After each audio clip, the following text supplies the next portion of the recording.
Welcome to the Terrible Podcast with your hosts from SteelersDepot.com, where you can find all your latest and greatest Steelers news.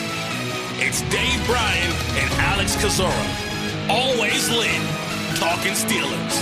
And now, here's Dave and Alex.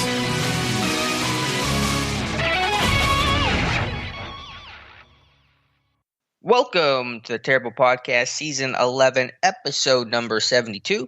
He's Dave Bryan. I'm Alex Kozora, SteelersDepot.com. I'm glad you guys are back with us for this Wednesday show, Steelers Nation.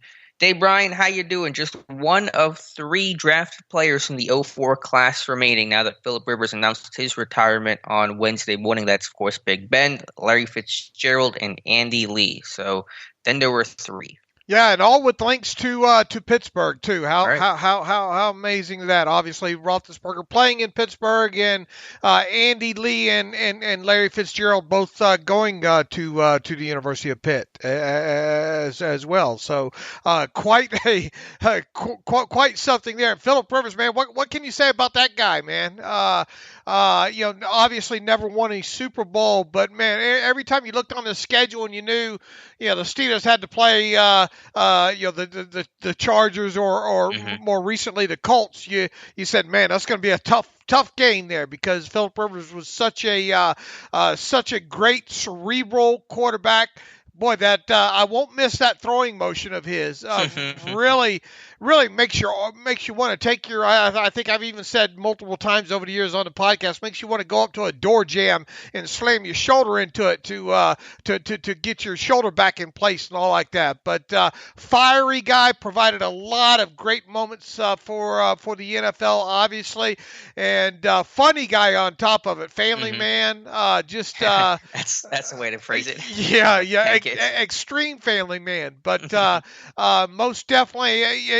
More than anything, I think this is a realization this morning that, oh man, Father Time is almost got all of the 2004 class tracked down, and it won't be long till he has the rest of them.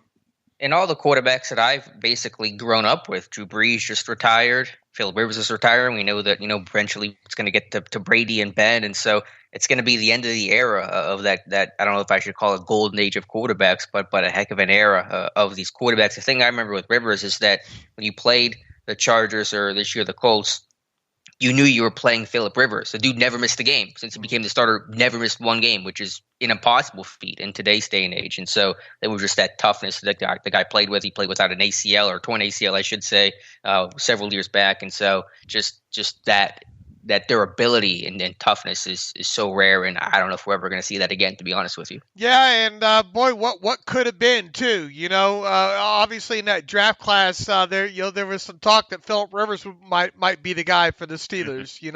And how would have that played out? Over time and all like that. So I think the guy's hilarious. He's obviously got that kind of, got that southernness to him on top of it. Southern boy turned California boy, if you will there. And really have enjoyed watching him over the years and all the highlights that go along with it. Years ago too, there was a guy on one of the San Diego radio stations or whatnot that would call in and pretend to be Philip Rivers on a car phone, and it wasn't really Philip Rivers, but the guy did a spot on impersonation of him, and boy, that was kind of tune in weekly internet radio, if you will, on top of it. So yeah, once again, kind of the reality of, oh, wow, Father Time is undefeated in this thing. And it is sad for Philip Rivers that he never won a Super Bowl, obviously. But without a doubt, I think he's going to be a slam dunk Hall of Famer. Yeah, and speaking of Hall of Famer, a good time to segue into the Hall of Fame voting for the 2021 class took place, yesterday, I believe? When did that take place? Over the weekend? Yeah, okay. I think they made their their cases yesterday, and I assume they voted yesterday. Although I don't think we're going to know the results of that until night of the NFL honors. But more than likely, loose lips sink ships. So some of that word will probably start leaking out sooner rather than later. But I don't think it's hard to come up with about 2 or 3 that are going to be modern era members in that class, and also Bill Nunn, Bill Polian, presented him. That's all kind of just at this point, just formality at this point. I don't see Bill Nunn not getting in, in that contributor category there. So I think it's pretty much slam dunk for him. I thought Bill Polian, for at least for the clip that I saw, did a good job there. It's weird that all this is obviously doing, or probably not so weird to many, being done virtually and all right now, due to the ongoing pandemic here. But obviously the big question at this point, and obviously where Steeler fans are concerned, is is this going to be the year for Alan Faneca? And I was glad to see Ed Bouchette hit on the point, and I believe I'm one of the first ones to kind of bring this to the forefront here in a post a couple of years ago, that how Alan Faneca probably should have a seventh All-Pro, first team All-Pro to his credit, and probably would have had not he made the move to tackle in 2003 for multiple games there due to injuries on the offensive line. And if he doesn't make that move to help the team out there, he obviously spends the year at home at left guard there and probably has another All-Pro. And I think another thing we've kind of highlighted when it comes to Alan Faneca over the years is if you look down that list of players that have, 6 or more All-Pros to their credit. There's like 1 or 2 of them, I think, that are not in the Pro Football Hall of Fame, and I think one of them is the guy from the Cowboys that I think murdered his wife or something along those lines there. So it is more than past due time that Alan Faneca gets in the Pro Football Hall of Fame. And as I've said in the past, apologies to Tony Baselli. I think Tony Baselli's time is coming. I think he was an absolutely fantastic left tackle in the NFL. But get in line, bro. To me, it's Alan Faneca's turn to get in the Pro Football Hall of Fame. We'll know soon if that's the case. 6-time finalist for Canton. Hopefully 6-time is the charm. I agree, Faneca deserves it, and hopefully the voters will recognize that this year. But as you said, it is going to be a pretty difficult class to get in. So hopefully Faneca is able to capture that last open spot or two. And you would think that an offensive lineman would go in. Of course, that's dangerous to kind of put out there. I'm surprised he's not in by now, and once again, the Kevin Mawais and the Steve Hutchinsons and all like that. Fantastic guys. All right. Those guys belong in, but, and leaving the fandom out of it here, just a pure football fan aspect of it.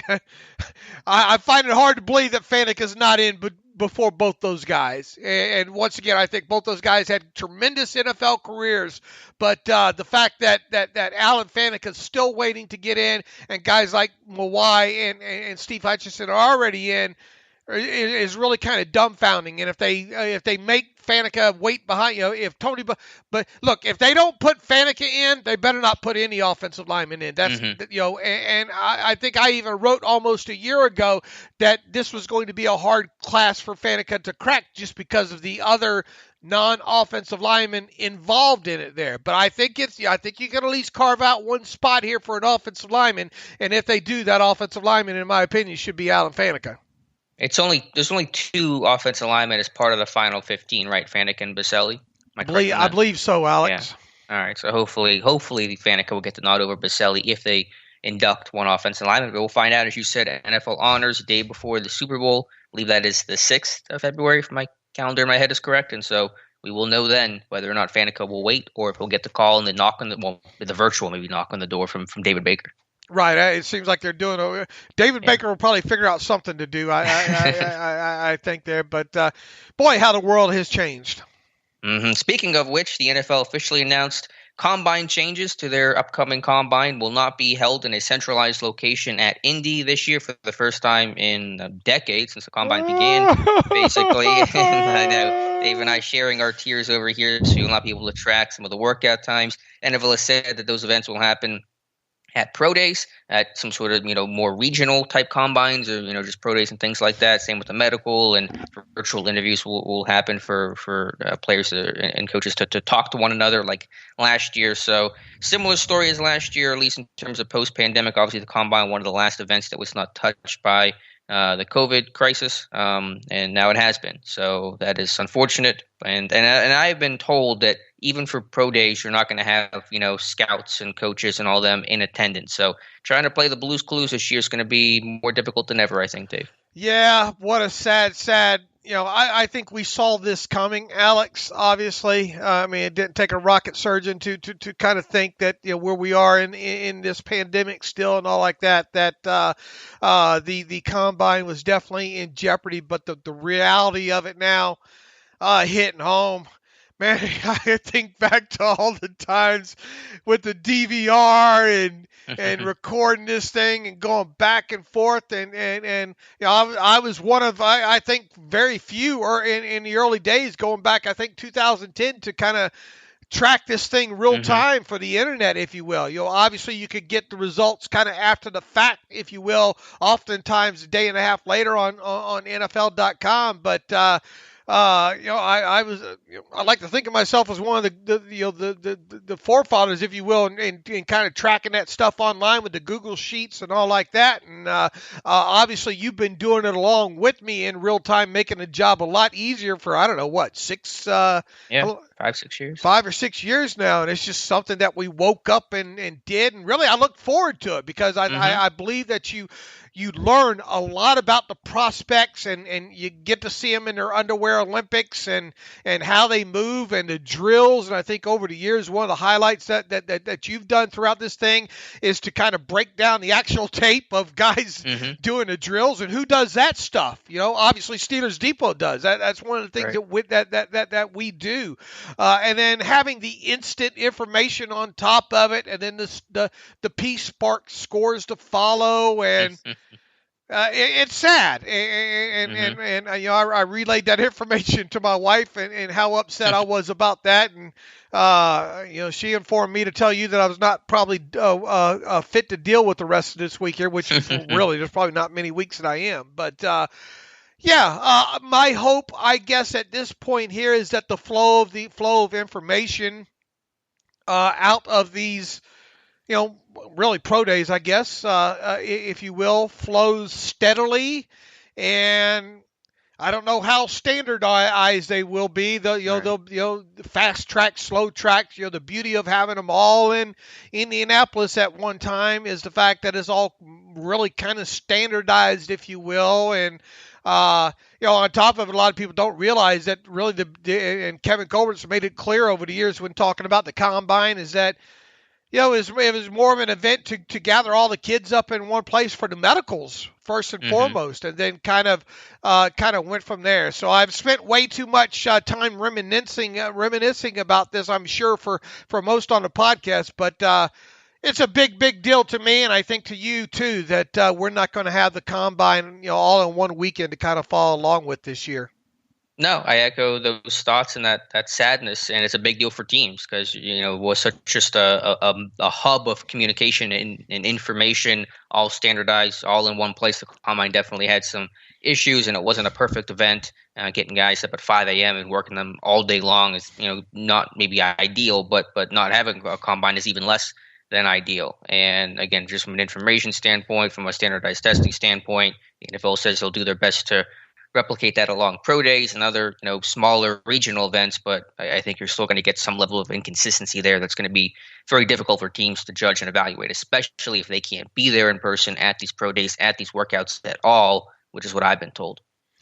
Yeah, it's going to be tough, right? I mean, and even tough. If we thought last year was tough to kind of go through the Blues Clues kind of deal, it's going to be even tougher this year. But I mean, look, we'll deal with it. Teams will deal with it. They have had scouts at games, obviously. I think to some degree, and. You're just probably not going to get that kind of one-on-one that you would normally get, maybe with a with the player. But as they always would say anyway, you match the, you use the combine and those Olympic events, if you will, as kind of a check against, if you will. You should see certain things that you saw on tape. You should see in some of the combine drills, and if you saw something different, you go back to the tape. And as Mike Mike Mayock would always say, "Fast guys run fast, slow guys run slow." Right? So.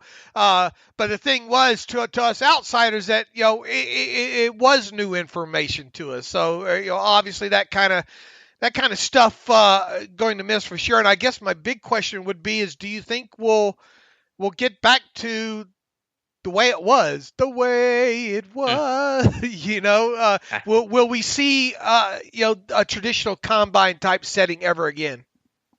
I hope so. I would like to think so, but I also recognize, to your point, that I think that just in the way that the NFL union is calling for a permanent change to offseason structure, I just wonder if teams go without this for a year, if they feel like there are some things to work better, to do virtually, like the interviews, for example. Tomlin, I think, and Colbert talked about how they actually kind of like doing the interviews more virtual because it was easier to do, less travel for all parties involved, and you could conduct more of them and do it in quicker fashion. So I don't know. I hope that it would come back because I think there's a lot more value in having that centralized location.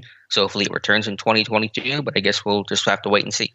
Yeah, and are we going to have a I'm sure Kevin Colbert will still make his rounds, but one of the highlights too every year was the Kevin Colbert pre-combine press conference.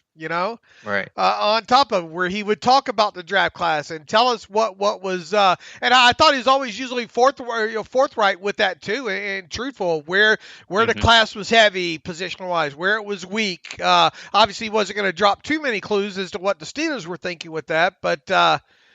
Oh man, this pandemic really has been something for sure, and it looks like or sounds like there's a good chance that it will continue to impact potentially training camps as well too. At the very least, the offseason program. Yeah, the NFLPA says that they are anticipating nothing official yet, but are anticipating at the very least that it'll be a similar offseason structure as 2020, where the spring events, the rookie minicamps, the OTAs, the mandatory minicamps will be virtual, and then it certainly could push into July and August. So that may impact training camp. So it would not be a surprise in the least if Pittsburgh had to do the same in terms of a training camp setting, being at Heinz Field, not being at St. Vincent College, and that's probably the more likely direction things go right now. But there's still some time. We'll have to see where the world is in terms of vaccinations and just the state of the pandemic. But expecting at the very least the spring workouts to be canceled and done virtually, just as they were last year. If you had to place a bet right now, would you bet that they're not going to be at Latrobe this year? Unfortunately, yes. Yeah. And I think we were kind of, boy, you look at where the world is now, and you look back to, 3 months, last offseason, we think, well, we're not really totally sure if they're going to have, there was some, I guess, hint of optimism. More desperation for me. Yeah, I guess there. When you look back now, even though it's less than a full 365 days ago, you think, boy, what were those cats thinking? How silly to have. How silly were they to have that kind of optimism now? And man, the world just continues to change, especially the football world. And boy, I want to go back to the way things were, Alex. Yeah. In the before time. That'd be nice. Yes, it's a very sad tone here to start today's It really podcast. is, man. I mean, what are y'all going to take me around back and old yellow me here? Yeller you, yeah. Y'all got Phillip Rivers retiring. All this. It's too soon, Alex. I mean, some of this, it really just goes to show you that life doesn't stay still, man. Period. And I think we're getting the realities of that, especially this last calendar year here. All right, Dave, let's try to find something more optimistic to talk about in today's show. You better not talk about the salary cap yet. No? All right. I was going to do that. I'll bob and weave from that topic for the moment. But we started our draft profiles. That's exciting. So we started our draft profiles. Had a ton of them yesterday. I appreciate everybody, Tom and a couple of the new guys we have. Josh as well to get those profiles up for day one. A couple more coming up on today's site, I should say. So I don't know if you've gotten a chance to look at them. I know you've also done some contextualization of Kyle Pitts. I think there's a full article on that forthcoming. I saw you working on that in drafts last night. So if you want to talk about the Pitts article you're working on, you got some good numbers there on him. Or if you want to talk about the other profiles we did, your choice here. Yeah, why don't you talk first about what you found out about the Alabama center that you profiled? I did get a chance to kind of go over that one, pretty good there, and look at a little bit of the tape associated with him. So, I don't know how far deep you got into what the other guys have done. Obviously, I have not looked at a lot of those guys' tape yet, but talk about the Alabama center there. Yeah, a lot of Alabama linemen are going to be talked about early in this draft. I've been focusing on a couple of them, but Landon Dickerson, the center, was the first profile I did. He's got really good tape. He's big dude, 6'6", 325. I don't know if the length is quite there, but he's really strong, great leg drive, sets his hips well in the run game. He's got enough mobility to move in space. He's not a total liability out there. I think the big question for Dickerson is just going to be, how do the medicals check out? And this could be a year where that's especially tough to evaluate, but this guy has unfortunately a very long injury history. 2 torn ACLs, including one he tore at the end of the 2020 season in the SEC championship game, a couple of ankle surgeries, and just a lot going on there medically. But a tough dude, a captain, a leader, well-liked, respected in that Alabama locker room, a Florida State transfer who left Alabama as a permanent team captain, a really high honor, a tough guy that gets good movement in the run game. Strong with his anchor, installing out bull rushers in pass pro, has center guard versatility. So I think if the Steelers like him from an on-field standpoint, there's value in that, round 2, maybe round 3. The question will be just, will he be off teams' boards because of the medical, and how far he'll slide in the draft if he's off a third of teams' boards just because of the medical. He's not getting cleared from that standpoint. Where does he kind of rank? And I know it's hard to have instant total recall, over the years here, but just maybe in just the last couple of years here, when it comes to centers, obviously, who is it? Cesar Ruiz, and who is the kid out of LSU last year? Lloyd Cushenberry. Yeah, Cushenberry. Where does this Alabama kid kind of rank? And from what you remember in maybe the most recent classes as far as centers go?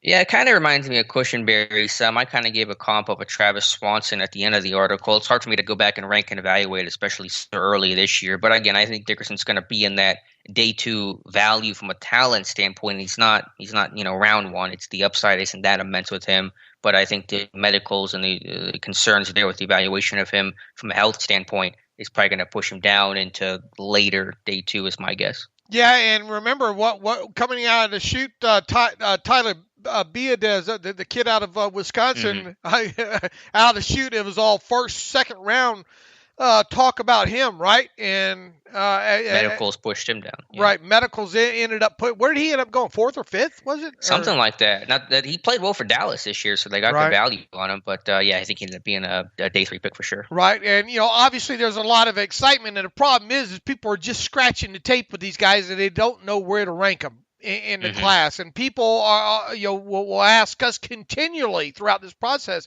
and especially early.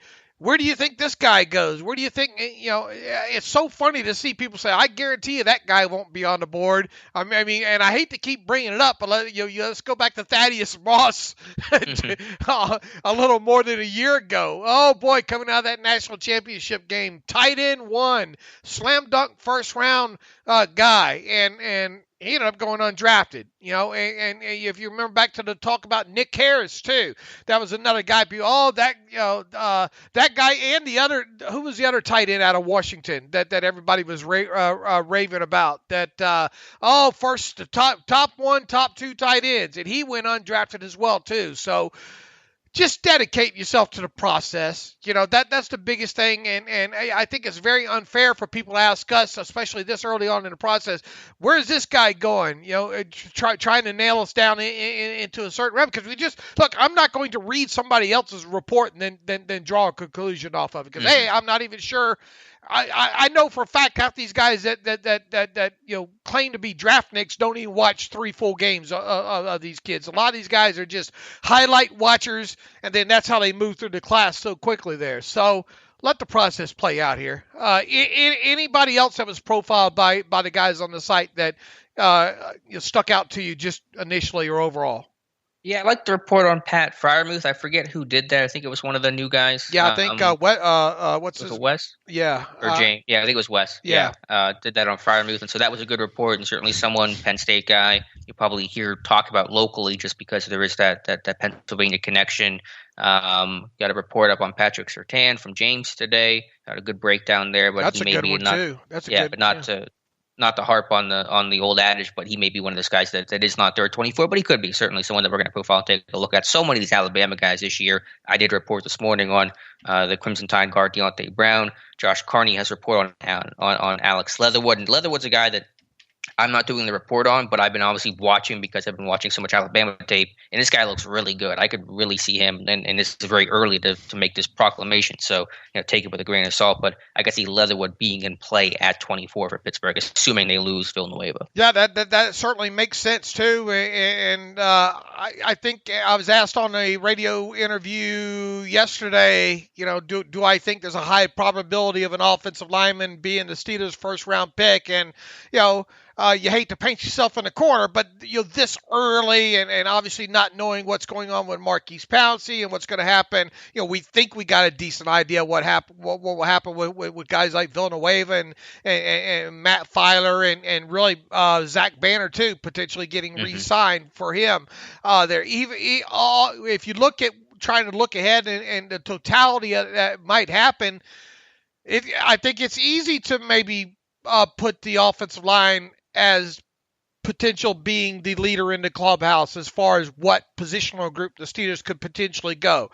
Now, with that, does that mean that it's slam dunk to happen? No. I mean, obviously, several things could happen between now and then. But I would agree that I think offensive line is up there, and who knows, maybe even tight end position as well too, as possibly being first round possibilities for the Steelers if they stay put at 24th overall, based on the landscape that we kind of project right now. Yeah, I think leader in the clubhouse is a good way to frame it right now for a team that obviously is going to focus on the run game and just the pieces they're likely to lose along the offensive line, at least Villanueva, potentially Marquise Pouncey, potentially Matt Filer. I think it's pretty likely that the offensive line is going to be addressed early. Will it be in the first round? It's impossible to say. Depends on board, who they like, who's available, all those typical draft caveats. But it does seem, from the draft Nick standpoint, again, take that for what it's worth, this tackle class is really strong. And generally speaking, there are tackles that can be found back half of the first round, kind of those tier 2 guys. So I think there'll at least be options for Pittsburgh at 24 if that's the direction this team wants to go. And look, I know everybody's probably yelling at their podcast machine, running back. Yeah, we get it. I mean, I don't think you can rule that out either, just because I'm not a huge fan of it, of drafting a running back in the first round. Doesn't mean the Steelers won't get the, who knows, maybe Art Rudy II says, you boys better fix the, well, he's probably going to say that anyway. You guys got to fix the running game. Maybe he puts the mandate out there that better have a top running back here in one of these first 2 picks, as well too. So just because I think maybe the position, or I don't think there's no maybe about it. I think the position's very fungible there. But with that said, it's not. I don't think it's out of the question to sit here right now at this point in January and say, oh no, there's no way the Steelers draft a running back in the first round, and specifically at 24. So I am willing to put out there that I would be pretty much shocked if it's not an offensive player. How's that with the first round pick? Yeah, which would be breaking a streak. Now, obviously, Chase Claypool was the first selection last year, but as a second round. But in terms of the last first round player taken that wasn't on defense, it was David DeCastro, I believe, way back in 2011. Wow. So that streak will probably end this year. I agree with the confidence there. Quick sidebar, by the way, since we're talking about offensive line, I just saw the news that Doug Marrone's going to become the O-line coach at Alabama. So I know you had suggested that. That made a lot of sense for Pittsburgh, but Marone looks like he's going to go with Nick Saban. Yeah, made a lot of sense, and he's probably going to make more money than even if the Steelers had interest in potentially making Doug Marone their offensive line coach. I would imagine that he would get paid more at Alabama than he would at Steeler University.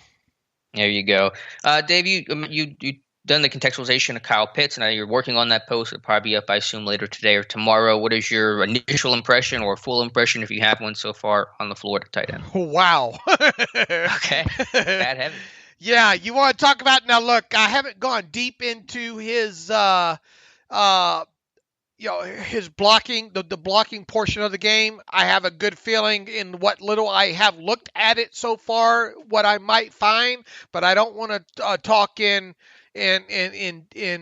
definites that part of the game. But let me tell you, the receiving part of the game, this kid's obviously something special here. I think and all I have done is I've contextualized all of his, all but one of his targets from 2020, and I think there's 60 something around there in total. He had 43 receptions, I believe, for just over 700 yards and double digit touchdowns there, I believe, as well too. I love one of the metrics I love looking at that I've started in these contextualizations over the years is starting to look at the depth of target.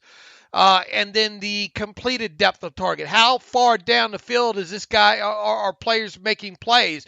One of the things that jumped out going back to talking about the Moss kid last year was, what a short average depth of completed target he had. I think it was around 5 or 6 yards, if memory serves me. I don't have that data in front of me, but that's one of the things that jumped out right away is, man, this guy's not making a lot of catches down the field, and a lot of give me's and all like that underneath. That's not the case with Kyle Pitts. In fact, from just his 2020 targets alone, Alex, a completed average depth of target of 12.1 yards on 43 receptions. And wow. I think if you go back and look at the 5 or 6 game target contextualization from the 2019 season that I did on the tight end out of Notre Dame, Cole Kmet. Yeah, Cole Kmet. I think that was something around 8.5 yards past the line of scrimmage, and he was the number one tight end, I believe, drafted last year in the class. And obviously, 8.5 is probably that starting point of where you'd like to see a tight end specifically be catching a football down the field. For a guy like Pitts to be 12.1. And then, look, I also, when I chart these things too, I add in the end zone yardage. I think that's an important key with this, especially when you're talking about in years here where they didn't play a full complement of games and all like that. I think you really have to look at every target and if it's 7 yards deep into the end zone, I think that needs to be accounted for. I've always been a fan of that in general when it comes to breaking down and charting these players. But anyway, 12.1 yards past the line of scrimmage as a completed average depth of target is something special there. This guy obviously has a kind of a wide receiver build, if you will. They split him out wide. They put him in the slot. They obviously had him with his hand in the dirt and coming off the line that way. A fairly fluid route runner overall, I think. Not exceptional, but he just, some of the matchups obviously that he would get against linebackers and safety types at times, it was unfair. He just run away from him. A great catch radius, a very good contested catcher. There were, I think, 2 incompletions that maybe could be considered possible drops, but not having good, not looking at them on the all 22 angles and all like that. I don't think you could subjectively call them drops. They look like more pass breakups than anything or bad off-target throws. So with that, I have them for 0 drops during the 2020 season. A fantastic red zone target once again with him. Good after the catch yak guy as well too. So yeah, this guy looks. You hear a lot of talk about him potentially being tight end number one. I guess it's hard to imagine. Obviously, I'm just scratching the surface here, but he's definitely the leader in the clubhouse as far as I'm concerned at the tight end group. Now, the only concern here, once again, is at least from what I looked at, in about I think 35 blocking plays against the University of Georgia, or 35 plays in total against the University of Georgia from the all-22 aspect. That's how far I am into his blocking right now. There's not a lot to he gives the effort, he gives the old college try, but there's a lot of bouncing off of guys on split zones, and not a very good base blocker in the line of scrimmage against base end kind of aspect of it. So this guy isn't going to, I don't think, be a great all-around tight end. I think you're looking more of him like the Evan Ingram type, maybe, with the Giants now there, maybe a little bit better than that. So with that, my initial view is he might not be on the board, by the time the 24th pick rolls around for the Steelers. Number two, not being that all-around guy, I'm not so sure that that's kind of the way the Steelers would lean there. But this kid is an incredible talent once again. Obviously a top 2 round or top 50 guy, I would think, off the board here. And I wouldn't probably, at this point, I probably wouldn't be shocked if he's off the board at 24 overall. I'll have to look a little bit more into his blocking and all.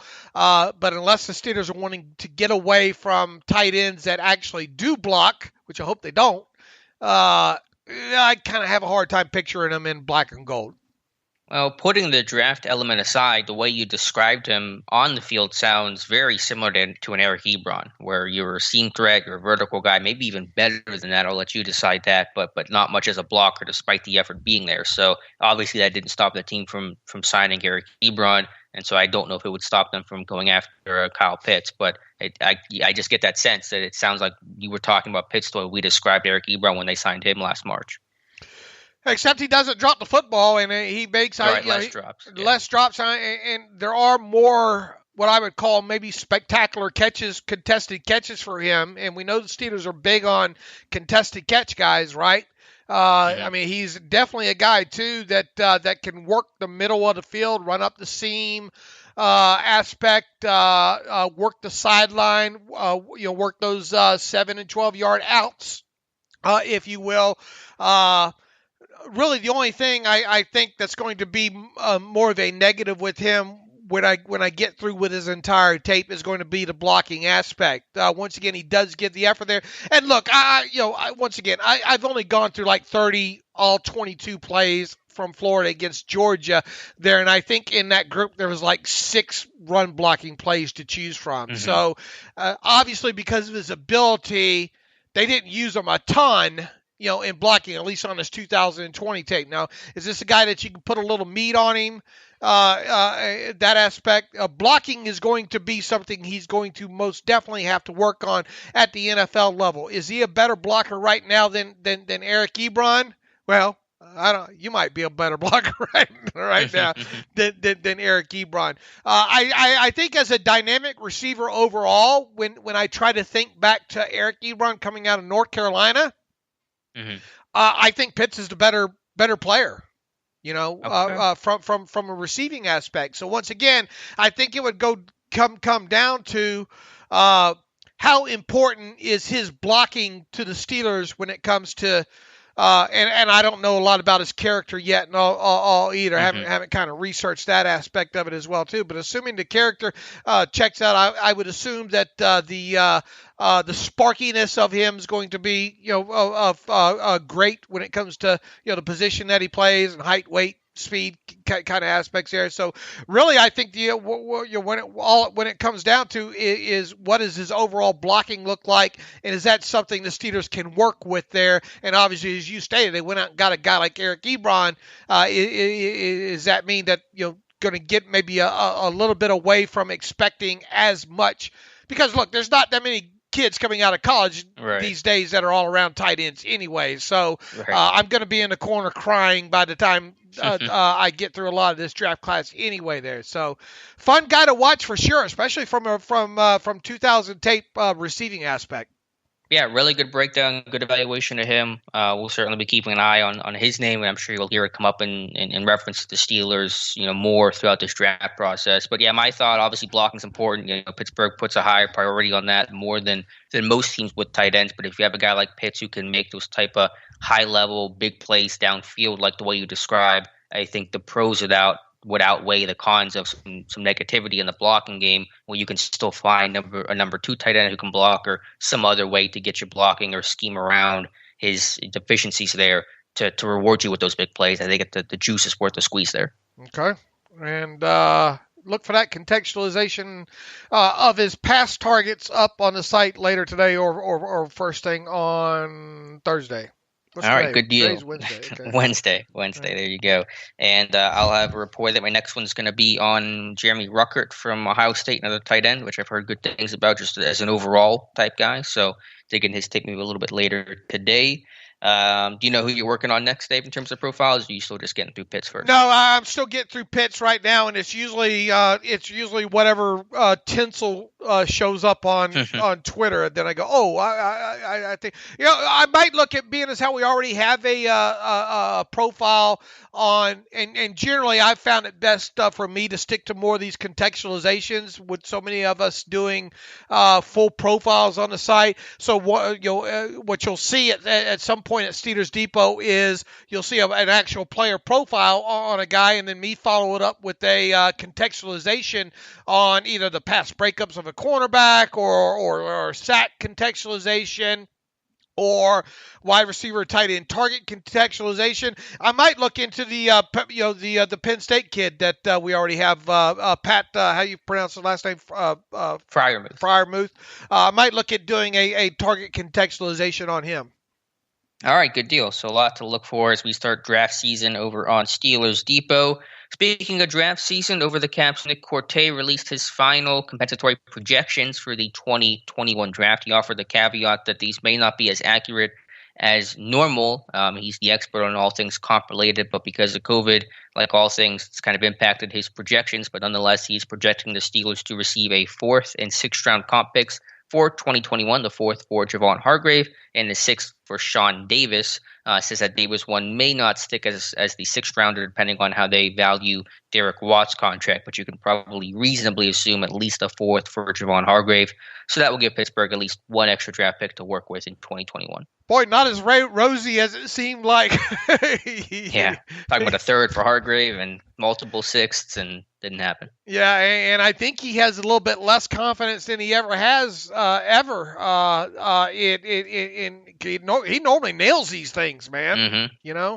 So the fact that he's got some level of uncertainty at this point right now, but the season's over, we'll see. Obviously, I put a lot of stock into him figuring out, this. So, if he thinks the best is, what does he say, a 4th and a 6th, right? Yes. Then that there's a good chance that that's going to end up being what it is. But if you can get a 6th rounder for Sean Davis, where you really didn't actually lose him, then that's awesome. Now again, he says it's not guaranteed. If they value Derek Watt's contract at a 6th round level, that could actually cancel out Sean Davis's potential comp pick. Tyler Medikevich is on the board as well, but does not reach the comp limit, which is 32 picks awarded to the entire league. So we'll find out, a couple months from now. But that is the current projection, and you'll take anything you can get, comp wise. Absolutely. And there's a lot of comp picks coming next year because of all the losses this team's about to endure. All right, Dave, let's talk about some salary cap stuff. But before we do that, let's talk about the mock draft that rocked the internet, or at least maybe Steelers Depot on Tuesday there. CBS Sports had one of, I think, a few of them up yesterday, and one of them has the Steelers trading up from the 24th spot to the number 10 spot with the Dallas Cowboys to draft Trey Lance, obviously the very talented quarterback out of North Dakota State. Boy, that really started a long conversation in the comment section. I think we got over 175 comments on that post already. I obviously know who this kid is. I've seen a lot of his highlights. I have not gone deep into his tape at all. General thoughts on the whole ball of wax here. The trading up, the player, go. Yeah, it's a mock draft. I mean, it's hard to put a lot of stock into these things. The idea of then trading up in a mock draft is even more difficult to project and predict. I don't expect that move to happen. I don't think this team's going to be ultra aggressive in terms of going after a quarterback this year. As we mentioned on Monday's show, Dave, that I think the answer to what the Steelers do at quarterback in 2021 will be very similar to the answer of what they did at quarterback in 2020, which was nothing. Lance's might be a little bit more difficult to project because of his smaller school. He only played one game this year because of COVID. His school didn't end up playing anything else. Kind of had a showcase game just for Trey Lance, essentially. But it's a mock draft. It's good for clicks. It's good for the conversation. But it's really hard to put a lot of actual stock into. What are your general thoughts on him? Just on what little you've seen on him, and I know you have, and I won't hold it. It's hard to hold each other to it based on 45 plays. I mean, I really haven't. I know that he's put up some really good numbers, had taken good care of the football, but didn't really throw an interception. Yeah, it was 19 games, 39 touchdowns to one interception is pretty ridiculous. Now, I know there's been some ones that he kind of got lucky on and were dropped or kind of got away with, so that number probably doesn't look as good as the tape would indicate, or that number looks better than what the tape would indicate, I should say. But it's really hard to predict and give a good, thorough evaluation of Trey Lance just because I haven't watched him yet.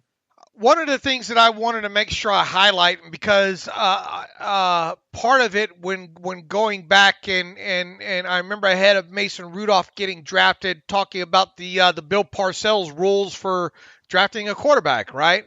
With the number of starts, the winning percentage, the touchdown to interception ratio, and I forgot what all else is on there. But it's pretty damn good rules to live by if you ask me. I think overall. Now, obviously, some players will hit those marks, and it does not. Obviously, it's not a guarantee for success in the NFL. The thing that stuck out to me, especially when the Steelers are concerned, is this kid has career-wise. Where is his total number of attempts at here? For 318. Is it 318? That's what 318 total pass attempts in his college career. The Steelers normally like larger selection of tapes on kids. Even underclassmen, they like them to have been a couple year starters, and especially like receivers. I think we had to talk a couple years ago when Miles Boykin about kind of the threshold where the Steelers seemingly like to have a target number at coming out of college and all like that. I don't think it's a hard, fast rule, but I when it comes to quarterbacks, specifically, and the Steelers, at least ones the last several that they've drafted, the minimum amount of college pass attempts that these guys have had, and this dates all the way back to Roethlisberger in 2004. The minimum, I think, number of attempts that the quarterbacks that they have drafted have had is 999. All right, so. Obviously, having a guy like Trey Lance at 318, that's a third of the lowest number of pass attempts that the Steelers have drafted from. I guess my question is that tinfoil hat too tight on my head here in late January to think that, man, I'm not sure that the Steelers would be willing to invest a first-round draft pick. Let's say the kid fell to 24, okay? Sure. Is there enough tape? Is he talented enough of kid for the Steelers to invest a first round draft pick in, just overall, not trading up or anything in him, based on the sheer not high volume of tape that they have on him, and two, because of, look, it's different than, Ben Roethlisberger was considered a small school quarterback way back in 2004, but he had the tape. He had all the tape and the attempts to go along with it. This kid, Lance, for all practical matters, is a 1-year college player, right? I mean, 19 games, that's not a lot, overall. So what is your thought along the lines of my line of thinking there?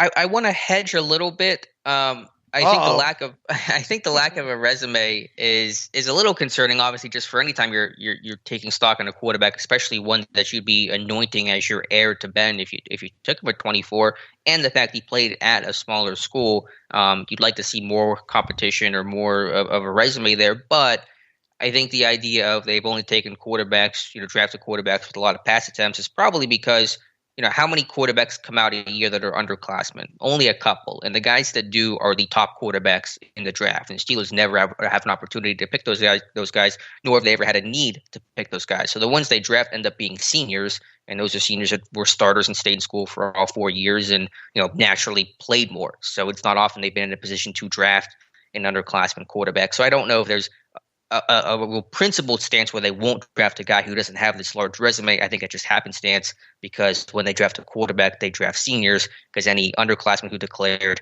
have already been taken in the top, first round of the draft.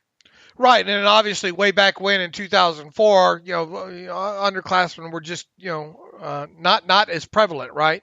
Right. Plus, they just seem to have not drafted a lot of quarterbacks relative. I mean, they drafted obviously some mid-round guys over the years, but it's not a position where there's this massive sample size that we can really work off of. Sure. And this is just a loose generalization on my part here, but just in general with this team, position group by position group, it tends to be that early round guys have larger selections of tapes, even if they're underclassmen. How does that make sense? Is it better for me to put it that way?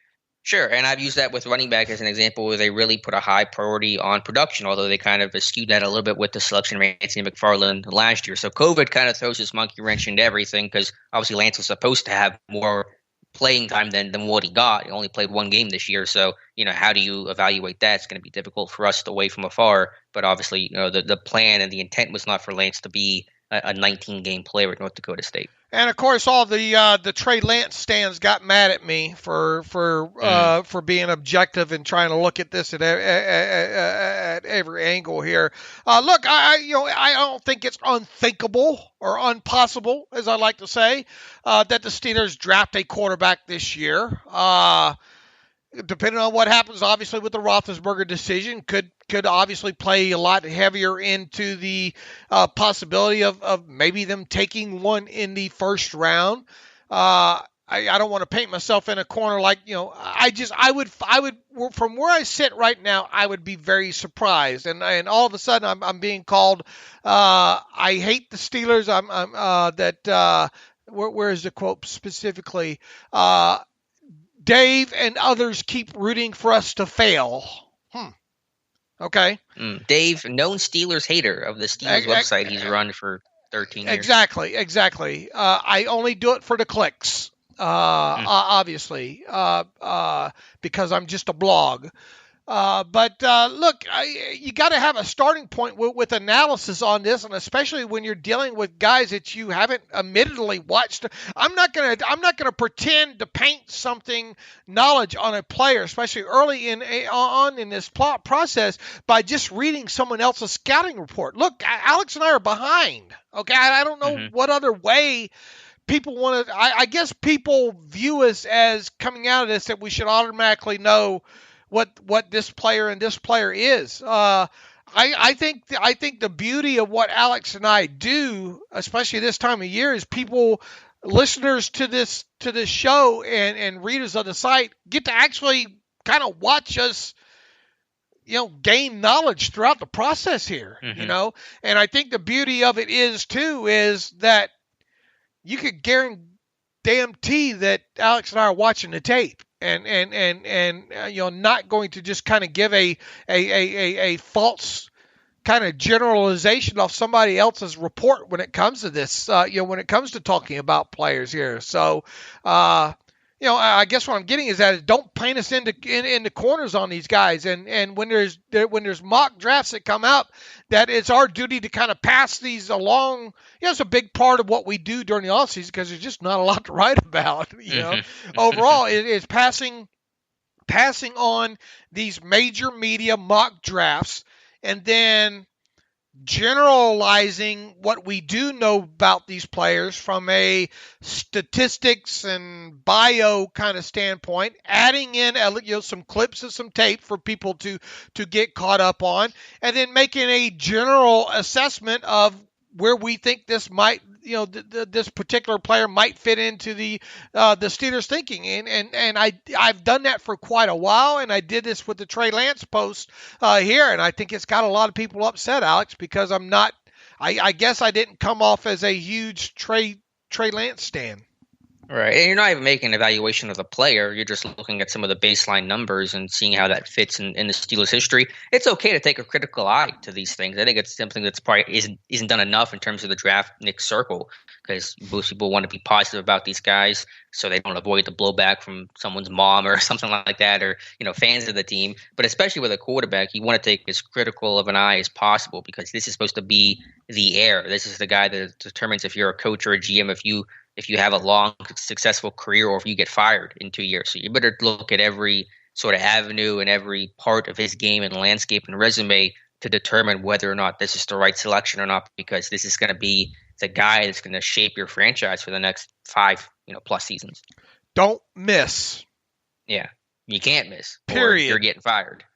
And when it comes to the Steelers, obviously they haven't had to do this.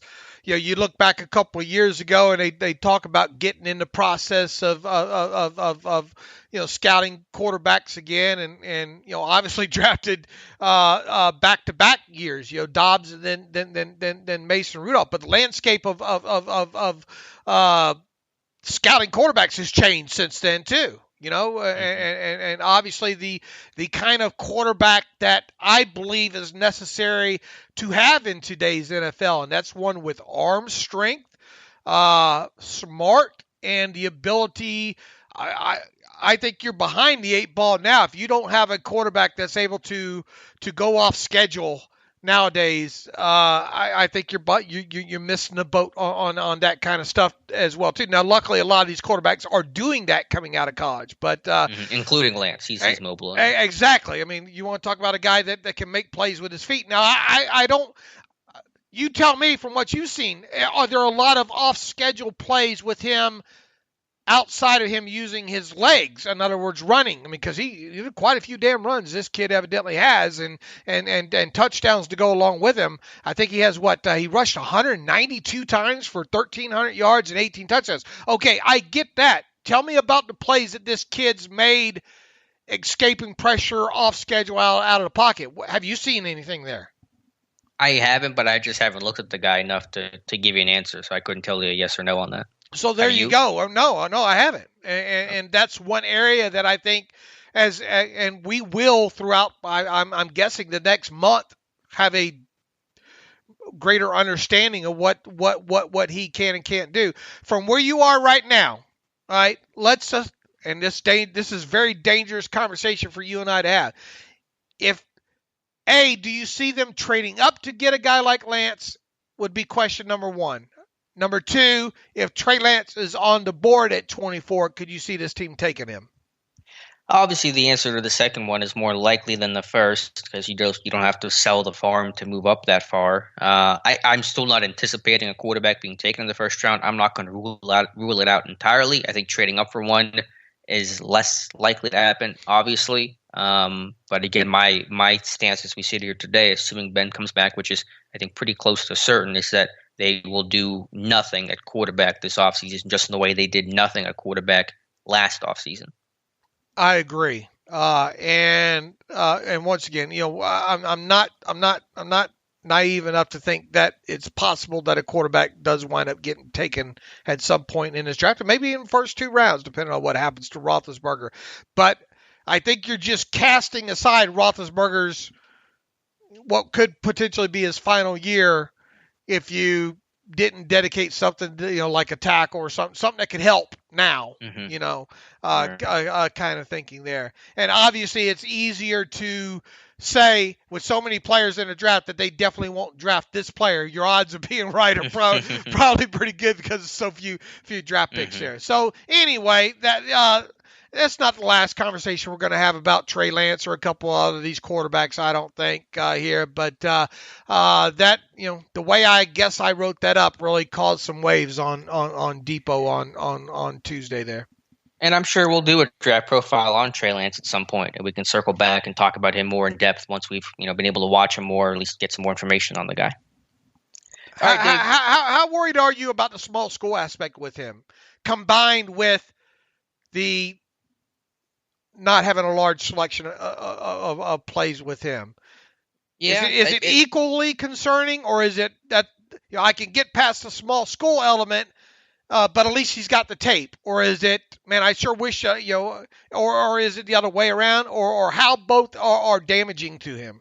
Yeah, I think they heighten each other. If you had a bigger resume at the small school, you would feel more comfortable because naturally he would probably go against, because North Dakota State always plays a D1 school at the start of each year. If he was a senior and he'd be at a Senior Bowl event, then you would get more of a baseline level of competition for him. Or if he was at a bigger school but had a smaller resume, you'd say, well, at least you have some really good tape for him to watch. So ultimately, it still comes down to the tape. You can still evaluate him. He still played some talent, and there's still some games to watch and things like that. But I think they do kind of coincide, where you have the combination of a smaller school guy with a limited resume makes that difficult evaluation even tougher.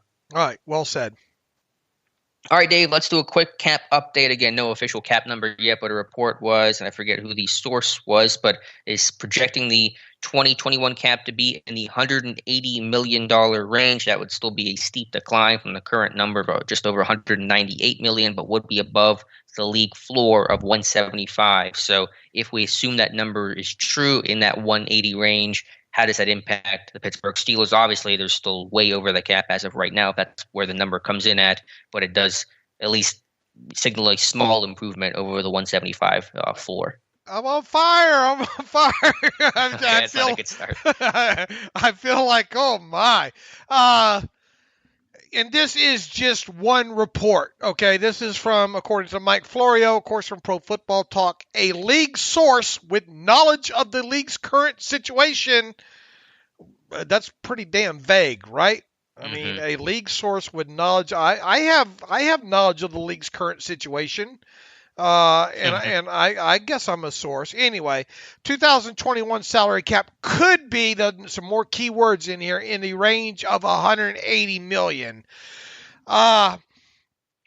If indeed it came in that low, $175 million to $180 million, there obviously would be a lot of concern when it comes to the Steelers here. We already talked the other day about, and I will be shocked if it does not happen, restructures on the contracts of Cameron Sutton and Stephon Tuitt prior to March 17th. Full restructures on both those guys free up roughly around $11 million. Okay, that wouldn't even scratch the surface for the Steelers if the cap number comes in around $180 million there. Even if the Steelers were to get a max kind of faux voidable year extension with Ben Roethlisberger to clear up another $14 million, a little bit more than $14 million. You couple that with the $11 million on restructures of Hayward and Tuitt, which I expect to happen. You've trimmed $25 million. You're still not there. I mean, you're not even close to being there at that point. So then you got to get into the conversations of cutting some middle classers, if you will, which could happen regardless of what the cap situation is. Guys like Vance McDonald, guys like Vince Williams, guys like Derek Watt, if you cut all three of those guys outright, just because of the way the roster displacement works in the rule of 51, the net savings that you have would the maximum net savings alone are almost only $8.9 million. And we're still not there. All right. So, if let's say you got into more bloodletting with a guy like Marquise Pouncey for whatever reason, of him either retiring or you cut him. After roster displacement takes place, that's only $7.34 million there. And you've trimmed a lot of your roster then. I mean, you're not. And we haven't gotten to the conversation of re-signing anybody, which is not right. Even we haven't in even the thought yet. Right. We haven't even got to maybe attempting to go after a few of your own like Juju and let's say Cameron Sutton along those lines. There, we're still in cut mode. Mm-hmm. So. It would be concerning, obviously, if the number comes. And look, that's not a surprising conversation. It's something that we've kind of talked about since the league set the possible floor of $175 million way back before the start of the season there. But the magnitude, hopefully, if people have gone to Steelers Depot and read the post and kind of the minutia involved in that, to see how, I don't know if cataclysmic is the correct word, because there's always ways around this period, but the magnitude, I guess, would be the better word to use, adjective to describe what the Steelers would be up against with a cap number of league-wide cap number 180 million. Alex, I've said this all along. My heart of hearts, and I might be wrong in this. It's amazing that I'm able to get the word wrong out in my vocabulary, because I'm just so often not wrong.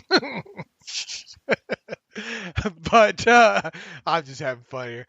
My heart of hearts tells me that this cap number is going to come in closer to 198.2 million, because of just, if you look at teams like the Steelers, there are other teams around the league that are in just as bad, if not worse, cap shape as the Steelers are right now.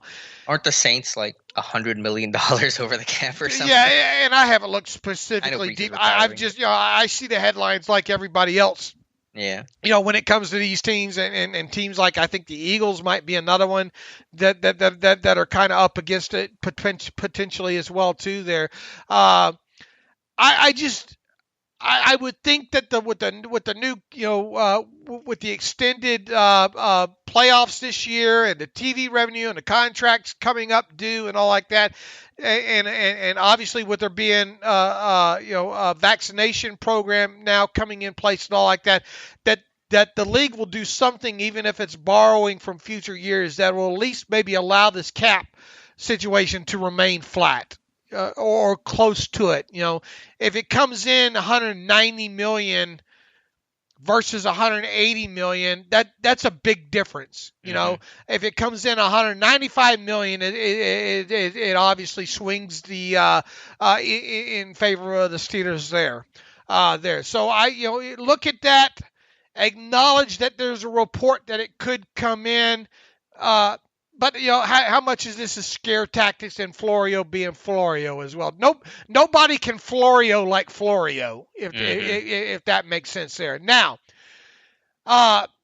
there's starting to be more and more talk on social media about voidable years. Okay, the whole kind of aspect that we've set out there for a while now, talking about Ben Roethlisberger. Could they add 4?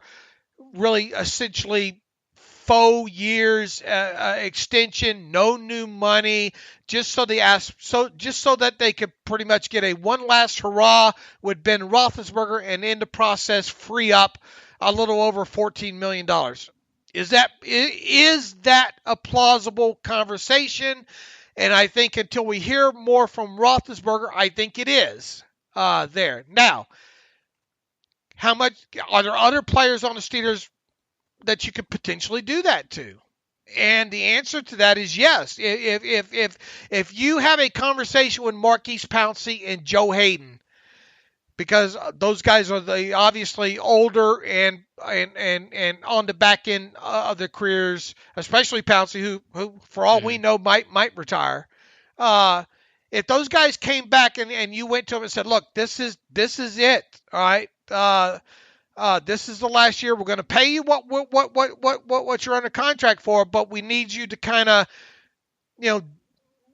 do one of these voidable years situations here with us, so that we can help the team get in the best cap situation as possible. Is such a thing plausible? And I think it potentially is. Now, the problem with doing this with Roethlisberger, and then I'll add on top of it Pouncey and a guy like Joe Hayden, is it's one giant can kick, if you will, into 2022. And if you did all three of those guys together, you would clear $24.62 million in 2021 salary cap space. That's a lot of cleared cap space, man. I mean, but you're also setting yourself up to have that same equal amount of $24.62 million in dead money in 2022. And that becomes just a dead weight anchor right there staring you in the face. And a lot of people would look at that and say, and that kind of stuff's frowned upon, where you're creating a definite dead money roadblock, if you will. However, if you got a pretty good idea that in 2022 that the league salary cap would really, really escalate because of new TV deals and because you're not having a franchise quarterback under contract anymore. Maybe that thing just looks... COVID being behind us. Sure. How big of a speed bump is $24.62 million in dead money at that point? Hopefully less of one for sure. And at this point, I know the Steelers haven't really done this maneuver before. There aren't a lot of options on the board. They haven't been in this situation, obviously, before with the cap going backwards to this extreme level and just the circumstances surrounding why the cap is where it may be at. So I think you have to explore every possible avenue because you don't have a lot of options on the board. And if you want to try to re-sign anybody or just have some sort of financial flexibility, these may be the difficult decisions you have to make. There are no good or easy answers here. If there were, we wouldn't be having these long conversations about it, but it's just kind of the least bad option, and that may be one of the lesser evils to choose. Exactly. And, once you get past restructures of players who are under contract past 2021 season, really all you have to work with, as I mentioned, is Stephon Tuitt and Cameron Hayward. All right, so there's $11 million. Right. Could you do a guy like Chris Boswell and get $1 million there? Yeah, but after that, I mean, the source dries up quickly as far as restructure money goes. So then you have to look at either these voidable year extensions, which are kind of glorified restructures, if you will, because you're not giving the guys new money, or you have to look at flat out extensions. So do you want to give Joe Hayden an extension where you're not maximizing the cap savings, immediate cap savings in 2021? Are you convinced that he can play for you and give you, and you're going to have to do a fair market, like it or not, because these guys want the cash up front. If they're going to do a traditional extension, they're going to want the guarantee aspect of at least 2 to 3 year cash flow, right? Are you really wanting to do that with guys like Hayden, a guy like in that gray area, I guess, of the Steven Nelson, Pouncey, DeCastro. DeCastro's probably the most likely to get a true extension this offseason. Nelson would probably be second on that list there. But outside of that, what kind of cap savings are you going to get from doing it with those two guys? And do you really want to invest the new money in them? DeCastro tells you, look, I intend, if he doesn't have Andrew Luck disease by now, and he says I'm good to go for the next 3-4 years, then I don't think you bat an eye at it. All right, Nelson, I don't know where you are on Steven Nelson. But once again, these guys are going to want fair market value on top of an extension. And once you do the extension, you're not going to save all that much in cap space in 2021 anyway. Mm-hmm. What is the incentive for the player to do the voidable years? Because doesn't that essentially the team telling the player, we don't plan to bring you back after 2021? I think first and foremost is you're not cutting him, so he gets the money that he's due. All right, that he's already. But he's gonna get that anyway, even if he does. Right? Because unless if you don't cut him, he's going to get that money anyway. Right. Right. But are you threatening Hayden? Okay, will you either do this voidable deal? No, and that's probably the wrong terminology to use. But it guarantees him a job. It fully guarantees the money. As far as drawbacks, what would the drawback for the player be? I'm gonna say, what's the upside for the player to do it other than just doing the team a solid? The fact that he would have control over, because you would still set up the contract where if for some reason it didn't void, but we're expecting it to void. Right. The intent is to void that contract. A lot of them will even have language where it voids the first day after the previous season ends. Or league year ends. That kind of stuff there. What is in it for the player? That's a good question. I think that's one that we would have to ask Joel Corey when we have him on this offseason, is what are the true, outside of just being a positive for the team to gain cap space and it puts the player in control of not locking into anything past the year without getting any new money. The thing is that it's an extension with no new money. Which is not very attractive sounding for a player. Right, and that's why you allow it to void. Right, sure.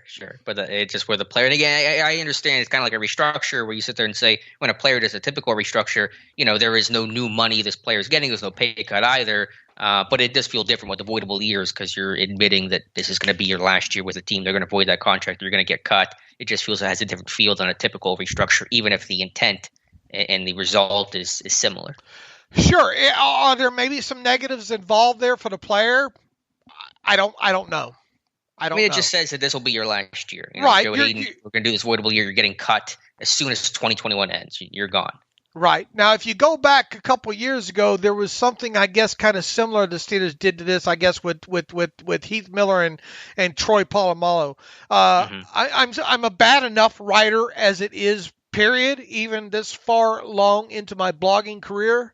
But I was really, really bad putting words from mind and data into actual archivable words years ago. So I'm trying to find out exactly trying to remember back how exactly those kind of faux extensions, if you will, worked. I don't remember Heath Miller getting any new money in that. I think it was just pretty much a cap grab on the Steelers' part there. What was it, 2014, I think, there. Mm-hmm. So I think you'd have to go back to Heath Miller and Troy Polamalu to find something similar that the team may have done with the contracts of those two guys to free up salary cap money and how things went from there. Yeah, so a lot to research. We'll see, but just as a quick point of clarification, I don't mean to go into semantics argument or discussion, but when the article report said 180, the range of 180 million, did that mean 180 to 189 million dollar range, or 180 million as the range? Does that make sense? I thought it said 180 million was what Mike Florio said. Okay, whenever I heard. Well, no, I think that's right. But whenever I saw $180 million range, I wasn't sure if that had more latitude or if it was saying about $180 million was the way he was using it. You got me kind of worried now that. I think you were right. I just wanted to double check. I think that was the intent, at least, of what the article was. Let me read it direct from what he has on his site. A league source with knowledge of the situation suggests that the salary cap could be in the range of $180 million. Well, so that would mean 180 million. huh? That would mean 180 million then, I think. I mean, I what I'm thinking is he's thinking between 180 to 180.9, right? Okay. Right. Yeah. I mean, Gotcha. in other words, I don't think it's 180 to 189 million. That's a hell of a damn range. That's Right. $10 million Yeah. range. That's what I assumed. I just wanted to clarify that. But once again, Florio's great with great at doing this. So if he's wrong on this, he would say, "Well, I meant it's a $10 range, a $10 million range, right?" You know. Right. Sure. Always have that out. So we'll see. And it's just one report. These numbers have not been determined yet, I'm sure. So it's not like the number is known and it just hasn't been released. I don't think that number's even been established. No, it hasn't, and it's obviously, look, do we believe that guys like Kevin Colbert have a pretty good idea at this point what the cap might be, Alex? Well, I don't know if they do, but I think there's contingency million? plans. I think there's a plan where it's 175. You have a plan where if it's at a middle number and a plan where if it stays flat. I think you have to have all those things already ready to go. So whenever that number gets announced, you just look at whatever outline you have and then go from there. Here's the thing. We're coming up on the Super Bowl here, and that obviously is the State of the League address that Roger Goodell has. I hope that there are tons of questions about league revenues, and he'll pawn a lot of them off, I'm sure. Well, we don't have the full. Look, they've got a pretty damn good idea. This is a $1 billion industry. They have a general idea of how bad it was for the league, right? Yeah, there's going to be a lot of questions.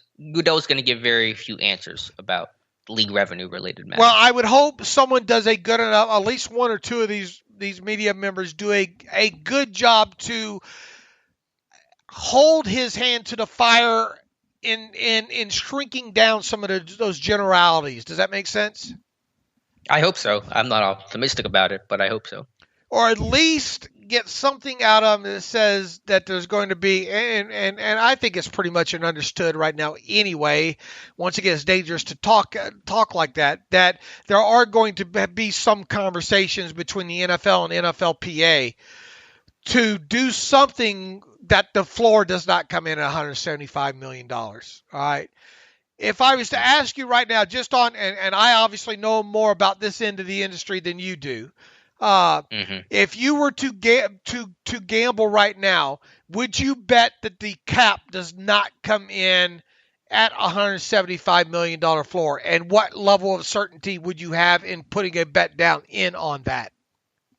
Maybe just because I've listened to you, but I think it's going to come in higher than 175, but I don't think it comes in at 198 either. I think there's a middle ground, and unfortunately that's a pretty wide middle ground to look at, but I think it probably falls somewhere in between those two numbers. What do you like about the possibility of it coming in at, let's say, 190 million or more? Where is your? Yeah, at that point it gets into the real nitty gritty that I'm not obviously privy to. I think Florio, I don't know if he's 100% right, but my very uninformed guess will be somewhere in the 180 range as a true middle ground where they can say, well, we couldn't get it to stay flat, but we did get it away from the floor we set, so that'll help, to some degree for teams. And I think that's probably where they end up. And once again, if it comes in at 180 million, that's still cataclysmic, as far as the Steelers are concerned. You really would have to take a look at some of these, the voidable extensions that I just talked about it. Because, as much as I am wanting to make sure that people know that there's several different ways to massage the cap out there, when it comes to the specific shape that the Steelers are in 2021, there's not many of them. Once again, you've got the Tuitt, you got the Hayward, you got a Boswell restructure avenue. At most, that's going to free you up around $12 million. You've got the outside of just flat out cutting players, which is going to happen. There are going to be some cuts. Is it going to be 1? Is it going to be 5? All right. Right. That's the question. And even so, there's a maximum amount of cap money that you can save, even from 1 to 5 with those guys. All right. How many true extensions are we going to see? Outside of DeCastro, and look, I'm not even putting TJ Watt in there. Obviously, TJ Watt's going to get done at some point, but I don't view that as something that's going to get done in the early offseason because, A, he's already on the books and you're counting him for a $10 million cap number there. How much massaging are you going to do on a $30 million a year deal where that cap number actually goes down? You see what I'm saying? Mm-hmm. Yeah, I suppose you could, but you would have to have a deal. You'd have to structure the deal similar to guys like what Mahomes and who was the defensive lineman over there? Chris Jones. Yeah, Chris Jones aspects. In other words, the Steelers would be in territory that they have never done non-quarterbacks before in. So could you do it and free up another, I don't know, $6-7 million that way? Sure. But do the Steelers would they be setting a precedent at that time? And they normally don't like to do that, So regardless, I think obviously a TJ Watt extension gets done, but logic tells you that won't get done until the summer, right? Mm-hmm. So we're back. That's so we're back to who are players under contract past the 2021 season that you could see getting legitimate extensions. Can you repeat that? Who are players currently under contract past 2021 that you could see getting legitimate contract extensions, not named TJ Watt, which is going to get done at some point? Before March or at any time this offseason? Before March 17th. I mean, the list is low, right? I mean, it's DeCastro. It's maybe Steven Nelson. Are you going to extend Vince Williams? No. I mean, the question is, are you keeping Vince Williams? And Vince Williams, once again, hold on a minute here. Vince Williams is only under contract, so he wouldn't fall into that classification anyway because he's entering the final year of his contract. So it becomes you're not going to extend him. I suppose voidable year extension with Vince Williams is kind of useless because you just don't save any money, any cap space with him. So Vince Williams is in that cut or keep pile along with Vance McDonald. They're cutting Vance. I guess Eric Ebron, you could have maybe a conversation, but once again, he's not under contract past. He's under contract, and DeCastro the same way. His contract ends in 2021 as well too. There, so and Nelson. So I guess the question becomes: DeCastro, Nelson, let's say Ebron.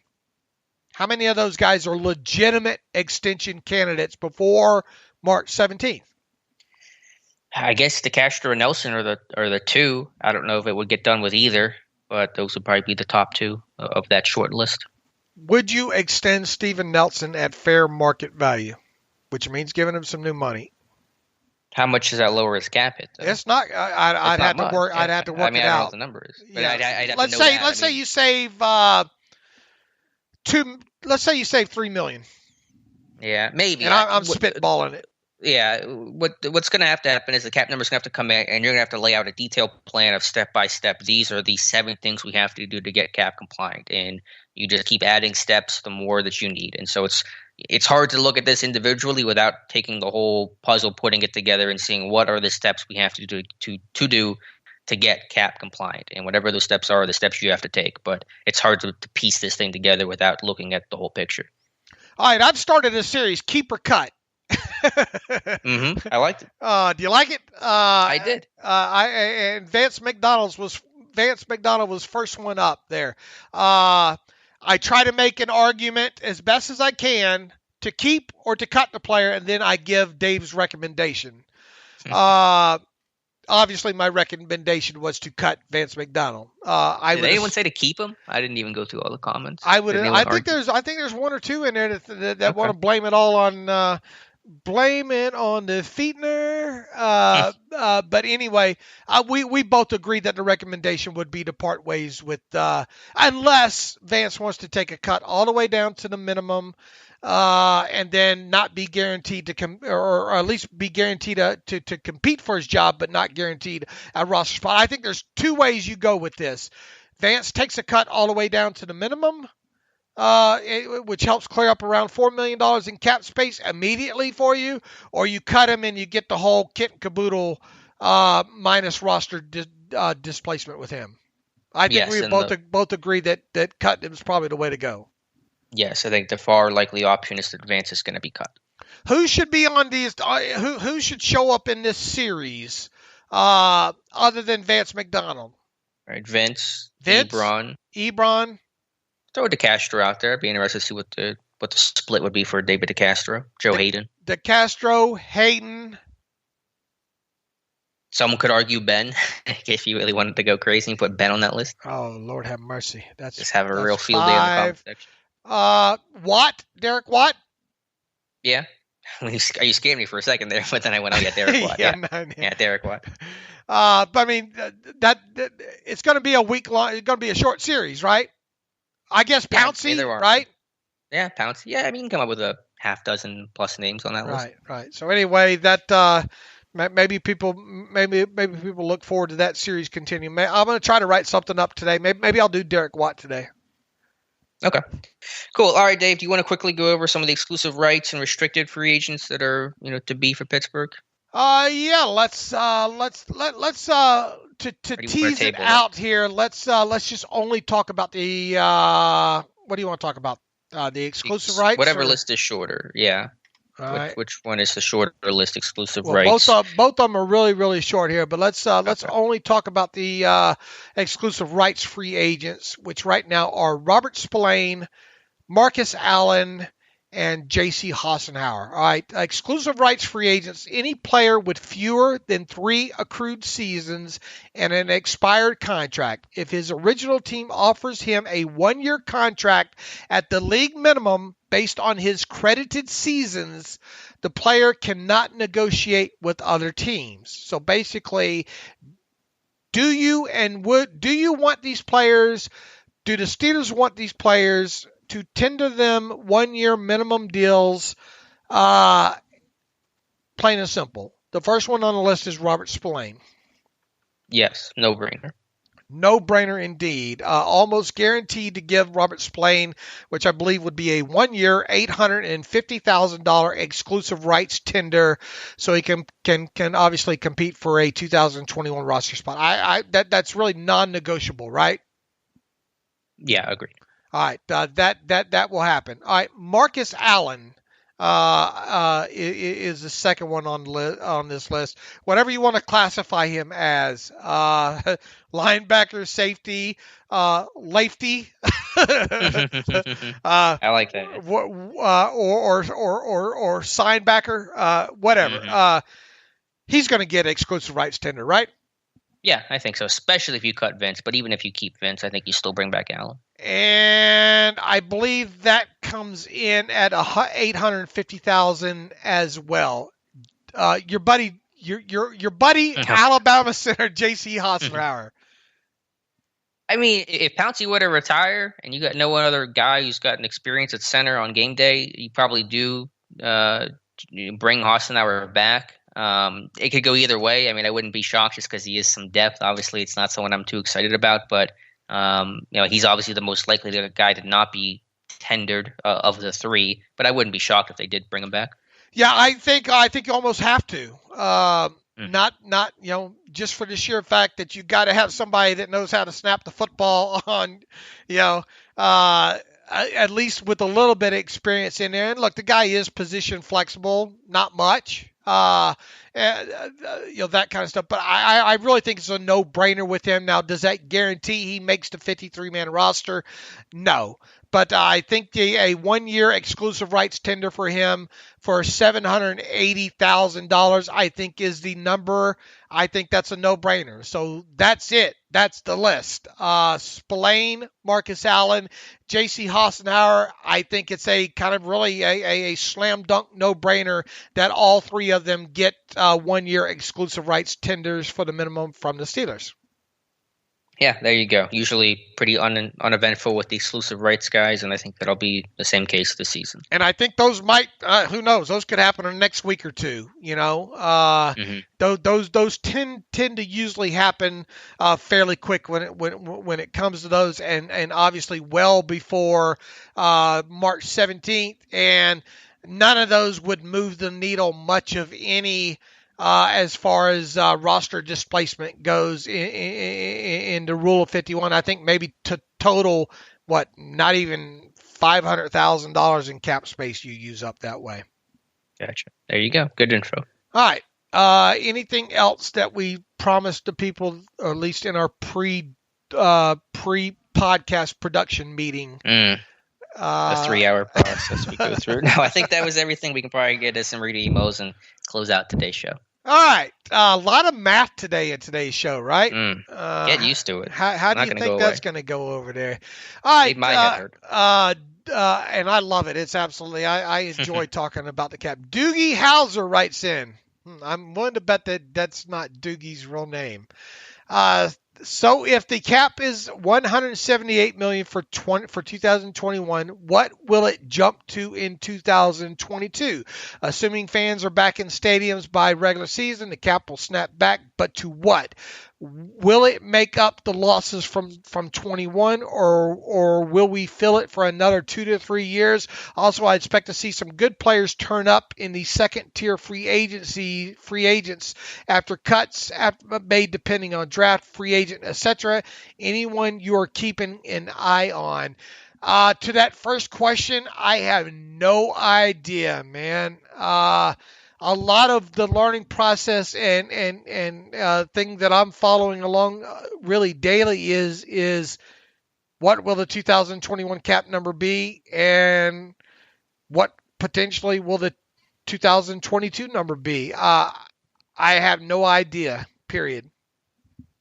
I mean, hopefully it explodes. There's a lot of optimism, I think, for that. Once you get past COVID, and once I think you do that and life returns to normal, that you'll have that, just revamping and kind of making up for all the lost time and revenue. But yeah, I mean, we can't give you a number, but hopefully at that point it would be well above $200 million.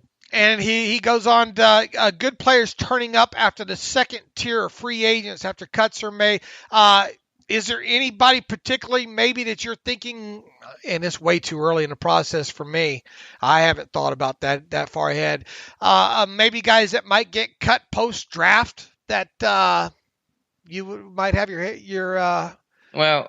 I've been thinking about some Steelers reunions of Jesse James, B.J. Finney. I think two guys who are very likely to be cut up in Detroit, especially with the new regime with the Lions. So I can see James getting cut, coming back to Pittsburgh, and same with B.J. Finney now with the Bengals and that Carlos Dunlap deal after he failed in Seattle. I think probably the Bengals cut bait with Finney, and I could see both of those guys come back to Pittsburgh. I really could as well too, especially on minimum benefit deals. If you can get something like that done with at least a guy like Jesse James, right?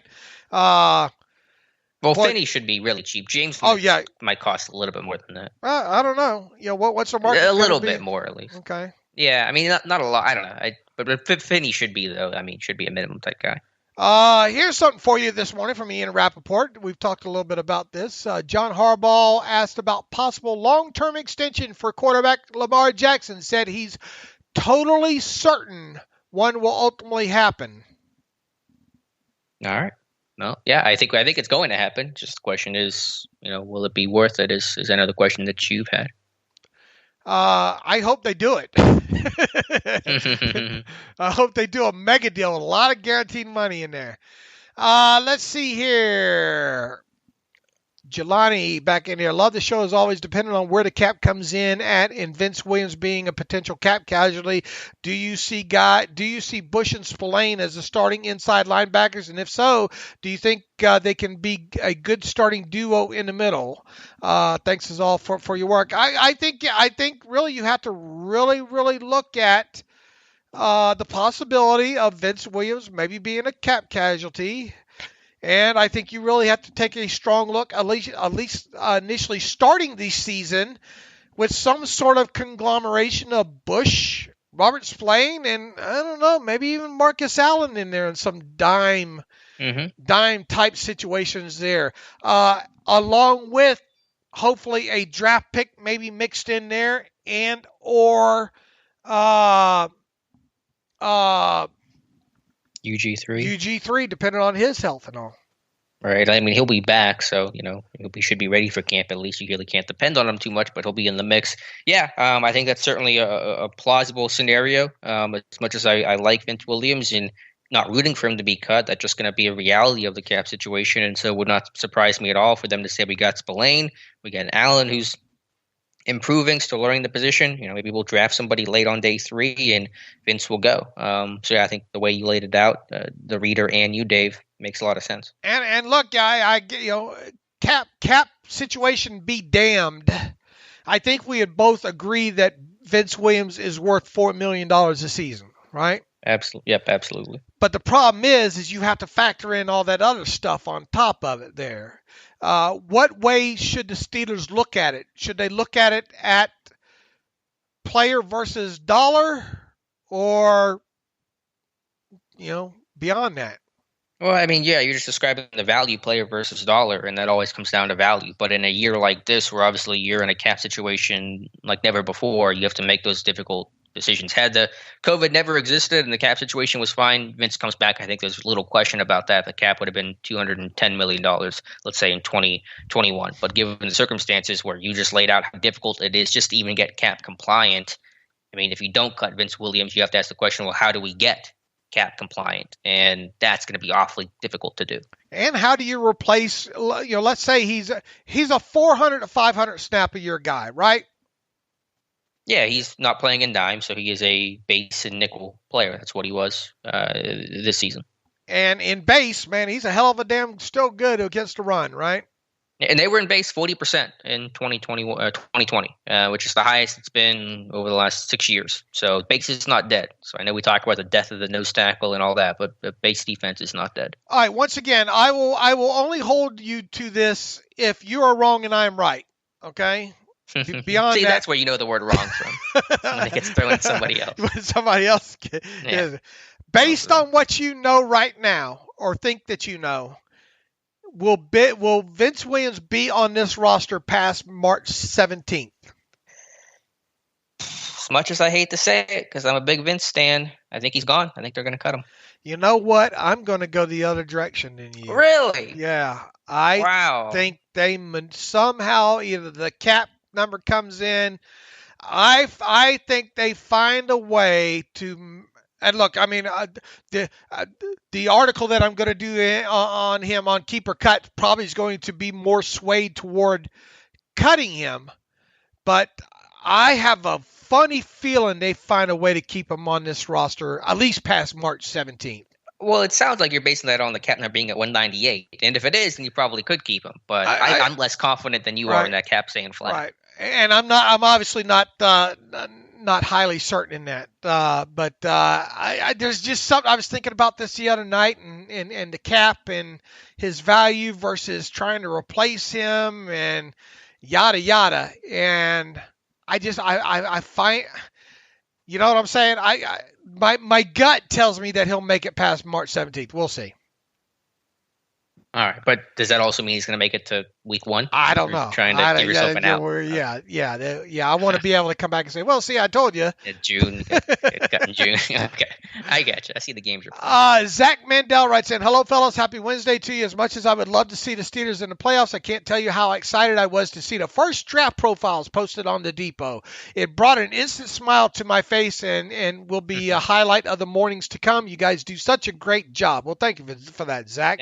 A quick question. With such a vast pool of college players to choose from, how do you guys decide who will be first player to evaluate? Cheers, Zach. Also, P.S. Alex, congrats on the house. That's such a huge moment and accomplishment. And Dave, for you to persevere and do the work you do with your health, it's inspiring. Thank you for that, Zach. Kind words for you. Answer Zach's question about what goes into the pre-production meetings of vast pool of college players to choose from and how we decide who will be first to evaluate. It's a lengthy process. It's not a lengthy process. Oh, okay. Sorry. We just have a spreadsheet set up with all the guys doing profiles, and you just pick whoever you want. I just picked on, obviously I wanted to start some areas of potential need. Center, offensive line is going to be, I think, a heavy focus of this team and of our draft profile. So I wanted to start there, and I picked someone. I watched Dickerson obviously come in, take those final kneel down snaps in the championship game, which was a cool moment, and wanted to learn more about him. So knew he was going to be a senior, someone that's going to be in the draft, pool. So just picked him, and then you just start kind of hunting around for other guys. And if there was one guy that caught your eye during the season or whatever, that's kind of the process. But it's not really too scientifically or really drawn out for us to do. When you look behind the curtain of the Land of Oz, it's not very appealing at all, is it? That might come as a surprise to some. Have you ever seen The Wizard of Oz? I have. Okay, thank goodness. I know. All right. But yeah, look, here, one of the things we ask the guys to do, and the further we get along in this year by year, is try to kind of focus on maybe a position group or position groups that you really, really feel comfortable in evaluating. Maybe your strengths as opposed to your weaknesses there.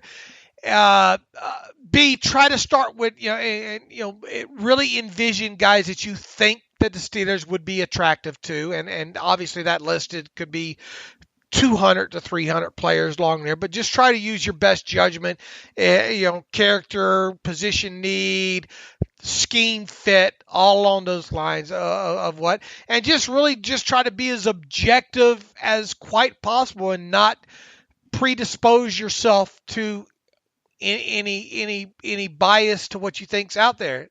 A lot of us really blow with the wind. I do specifically. It's look, I think I want to do that guy. Because of maybe some talk on Twitter or something along those lines there. So it's really, we do have a sign-up sheet, if you will, behind the curtain there that the right hand knows what the left hand's doing. We try to don't let people stack up 4 or 5 names there on top of it. It's really not that complicated of a process there.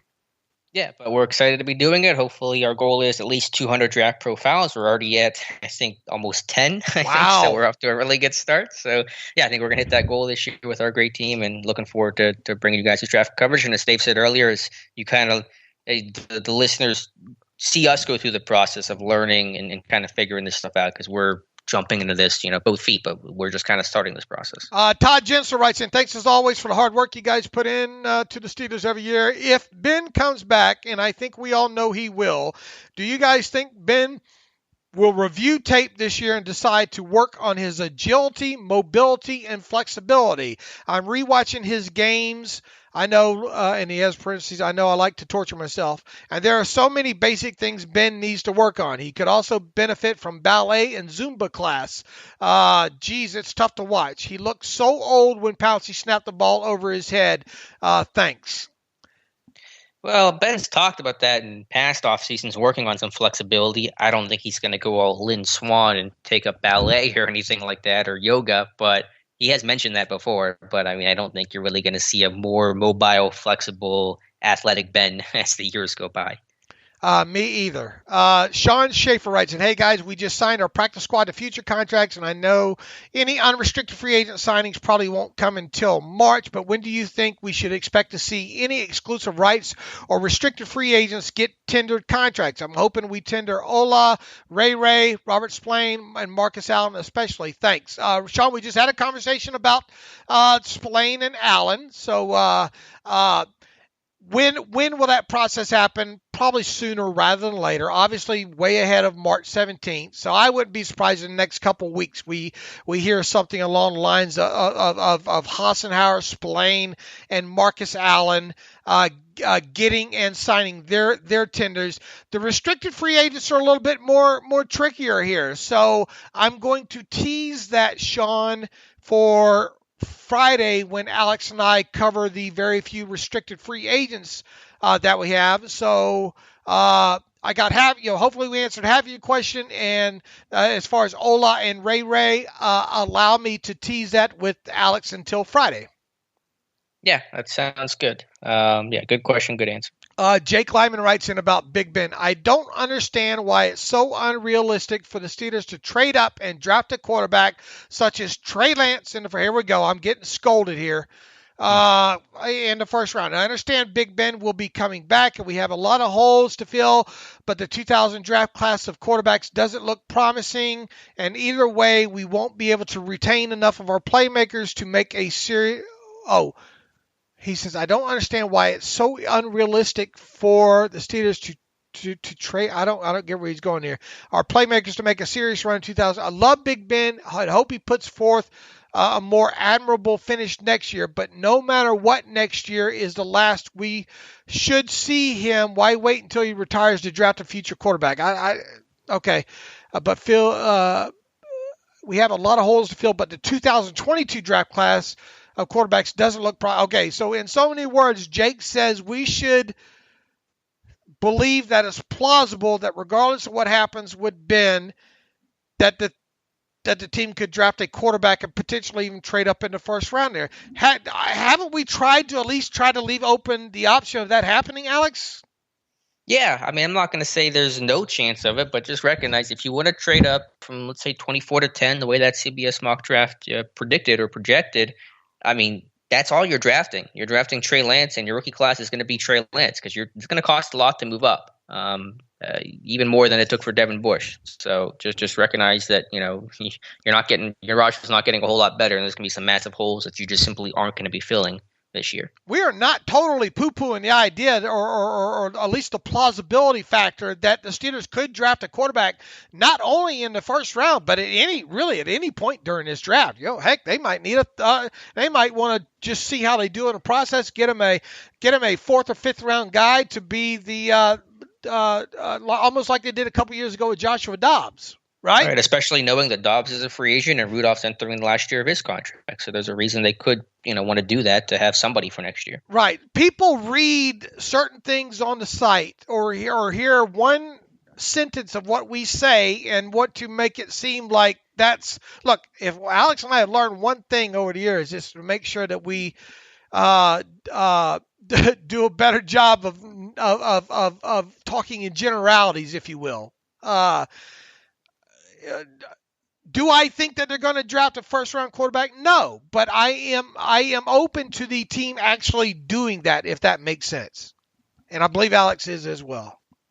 Yeah, I'm not dead set against it. Like I said, I don't expect it to happen. I think nothing is going to happen at quarterback this year the way that nothing happened at quarterback last year. All right, Brett Nah writes in Dobbs' future in short yardage. Quick question here. While Dobbs, with Dobbs being a free agent, I had a thought about the Steelers re-signing him with Canada at OC, which, by the way, that's still not official yet. Wouldn't it make sense to sign him or someone like him to essentially be the short yardage quarterback? Much like Indy and New Orleans, I think Ben's lack of mobility and trouble with quarterback sneaks has been hampering him in short yardage games. Someone like Dobbs could be the solution. Dobbs is comfortable under center, gives the threat of the quarterback run.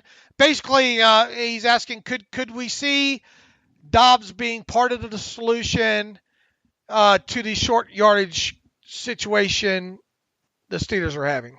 Well, I think the issues go much deeper than that, and I'm not opposed to the idea the way that you see with Brissett and Rivers last year or this past year. But you're not going to have a number two quarterback be your number two just solely for that reason. If he's your number two for the other reasons of being a competent backup quarterback in the traditional sense, and he can also give you that mobility or there's some other use to him, sure, you can talk about that. But you're not going to make Dobbs the number two or sign some mobile quarterback to be the number two solely for those one or two potential situations in a game. That's just not good use of your roster. No, it's not. Now, unless the league makes some sort of change where there's more active game day roster spots that would either Dobbs is your number two or he's not, period.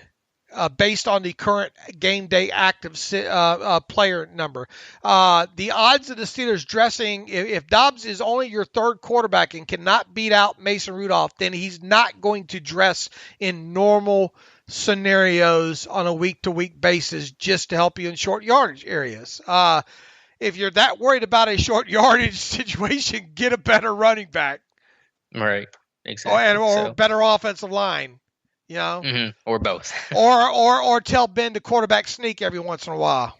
You know, now you're just talking crazy. I know. I've got some old footage from the 19. Did you see that clip I've got? The grainy footage of Ben Roethlisberger quarterback sneaking against the Seattle Sea Chickens. That was after he saved that damsel in distress in the train tracks. There and you went go. Out there and quarterback there you go. Boy, beauty, the things you can do with video editing nowadays. Alan Belomo writes in, good evening, David and Alex. I have a question concerning the upcoming new league year. If the Steelers would cut Roethlisberger or if he retired, the Steelers would take a $21 or so million hit against next year's salary cap, but also means they would save $19 million in salary. If they took that savings, could they sign Bud Dupree to a long-term deal, keep him in Pittsburgh for the next several years? Ben is a great quarterback, but he is fading as he grows older. Let's face it that we are only 3-6 in the playoffs since the 2011 season. I think that it would benefit the team more to lock Bud up for several more years and have a nightmare pass rush for several more seasons to come. We could draft to pump up the run game and see what Mason can do for the team. Alan Balamo, Edinburgh, PA, 75 miles east of Pittsburgh and 20 miles west of Altoona. If you're going to save that $19 million... because he was the Ebensburg guy that we were looking up where Ebensburg was at. Is that it? Yeah. Okay. I drove, like I said, I remember saying I drove through Ebensburg on a trip this year, so I got you. Anyway, I wondered why you offered the context of where his location was. Now it makes sense. If Ben doesn't come back, you cut him. Yes, you save the $19 million in cap space pre-roster displacement there. So essentially $18.5 million. See, I've already whittled that number down on you. I've already taken that $19 million and I've turned that you save and turned it into really essentially 18.4. But who's counting? Me. All right. And still, look, what if the cap comes in at 180 million? All right. Yet there's still meat on the bone. And long story short, if you're trying to devise a way to throw Ben out and keep Bud Dupree, once again, what is Bud Dupree going to be willing to lock himself up for long term? And what are the Steelers going to be willing to offer him max long term? And would both teams be able to meet in the middle with him coming off of a knee injury? Mm-hmm. Yeah, it's going to be tricky to know where his market value is, what he's going to want. Does he want to do a one-year deal? Can he get a long-term deal at a value that is acceptable to him? A lot of questions there. Here's the overall point, though, with Bud Dupree. I love Bud Dupree. I think he's a really great player. Steelers are going to miss him. I said that from the second he got hurt. But the one position where they have at least a replacement for a guy they're losing is outside linebacker with Alex Highsmith. Now, they have to address positional depth. There's nothing behind those guys. But, I mean, a receiver to replace Juju, there's nothing. At running back to replace Connor, there's nothing. Left tackle from Villanueva, there's really nothing there. Cornerback with Hilton Sutton, there's nothing there. The one position where you can sit there and say, it sucks for losing Dupree, but at least there's a guy in waiting and a guy that took over, and Alex Highsmith, that's the one spot. So you're not gonna re-sign Dupree to also lose out on all the other guys that you're losing and not have any replacements for Cam Sutton or Mike Hilton or Juju or the guys I just rattled off. Right. Yeah, I think you put that very, very exact and distinct and right on the money. I will be shocked if Dupree is retained in any capacity, even if Ben Roethlisberger is out the door for whatever reason. I get it, but also I think you got to look at this team's got to get younger at some positions. Especially on defensive by choice or not by choice. If you had extra money to play with in any capacity, I think you're putting that in the cornerback position. And maybe wide receiver. Something with Juju there. It's going to suck to lose Bud Dupree. But as Alex said, at least you've got some moldable clay there with some ability to work with in Alex Highsmith. Exactly. And listen, if you wanted to even cut Ben to bring back Dupree, and if Dupree was only going to do the 1 year type approach, cutting Ben does not probably give you the room to bring back Dupree on a 1 year, $10 million deal, for example. Once again, I'll be stunned if Dupree is in a Steelers uniform past March 17th. It's hard. I'm not going to say it's impossible, but I mean, it's pretty damn close. Justin Von Hassen writes in, just wondering what the difference between future contract and a regular contract is now that it's time of year. Thanks, guys. It's pretty much just what it says. It's a future reserve contract, meaning that the contract does not actually go into effect until the future, which the future being the start of the new league year in March. So how they came up with that, and why they tagged reserve onto it, I'm not really sure. Maybe that's another question for Joe Corey as to why they have to tag on a future, I guess, reserve, meaning it's in reserve, like you have injured reserve and along those lines there. So future reserve is the terminology on it, and the contract does not actually commence until the start of the new league year, which this year is March 17th. Good question. Good question, for sure. Stumbling right along. Brian Tellini writes in, hey, Dave and Alex, hope all is well. Assuming we lose Juju in free agency, who are the X, Y, and Z receivers between Claypool, DJ, and Washington for next season? Also, in a Canada-led offensive attack, is it fair to say Yak and wide receivers who excel with the ball in their hands, end arounds, jet sweep, etc., will become even more important? And could that be a surprise want in the draft, a Deebo Samuel type? Thanks, Brian. Well, I think McLeod did some of those things for you last year. I mean, could you upgrade there potentially? But I think, what's that? What are you laughing at? How many? I was playing with the numbers the other day. Shame on me. How many receptions did Ray McLeod have? I just saw the number last night because I was playing around numbers too. 20 catches for 77 yards. Very Switzer-like. And even worse, I dared to go even deeper into it. His average depth of target was... Was it even positive? No. It was behind the line of scrimmage. What was it? I mean, I don't remember.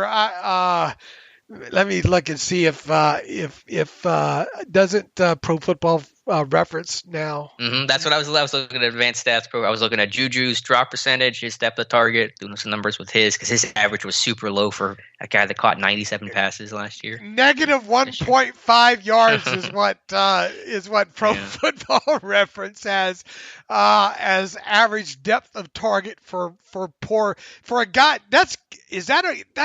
We're gonna have to research the hell out of that.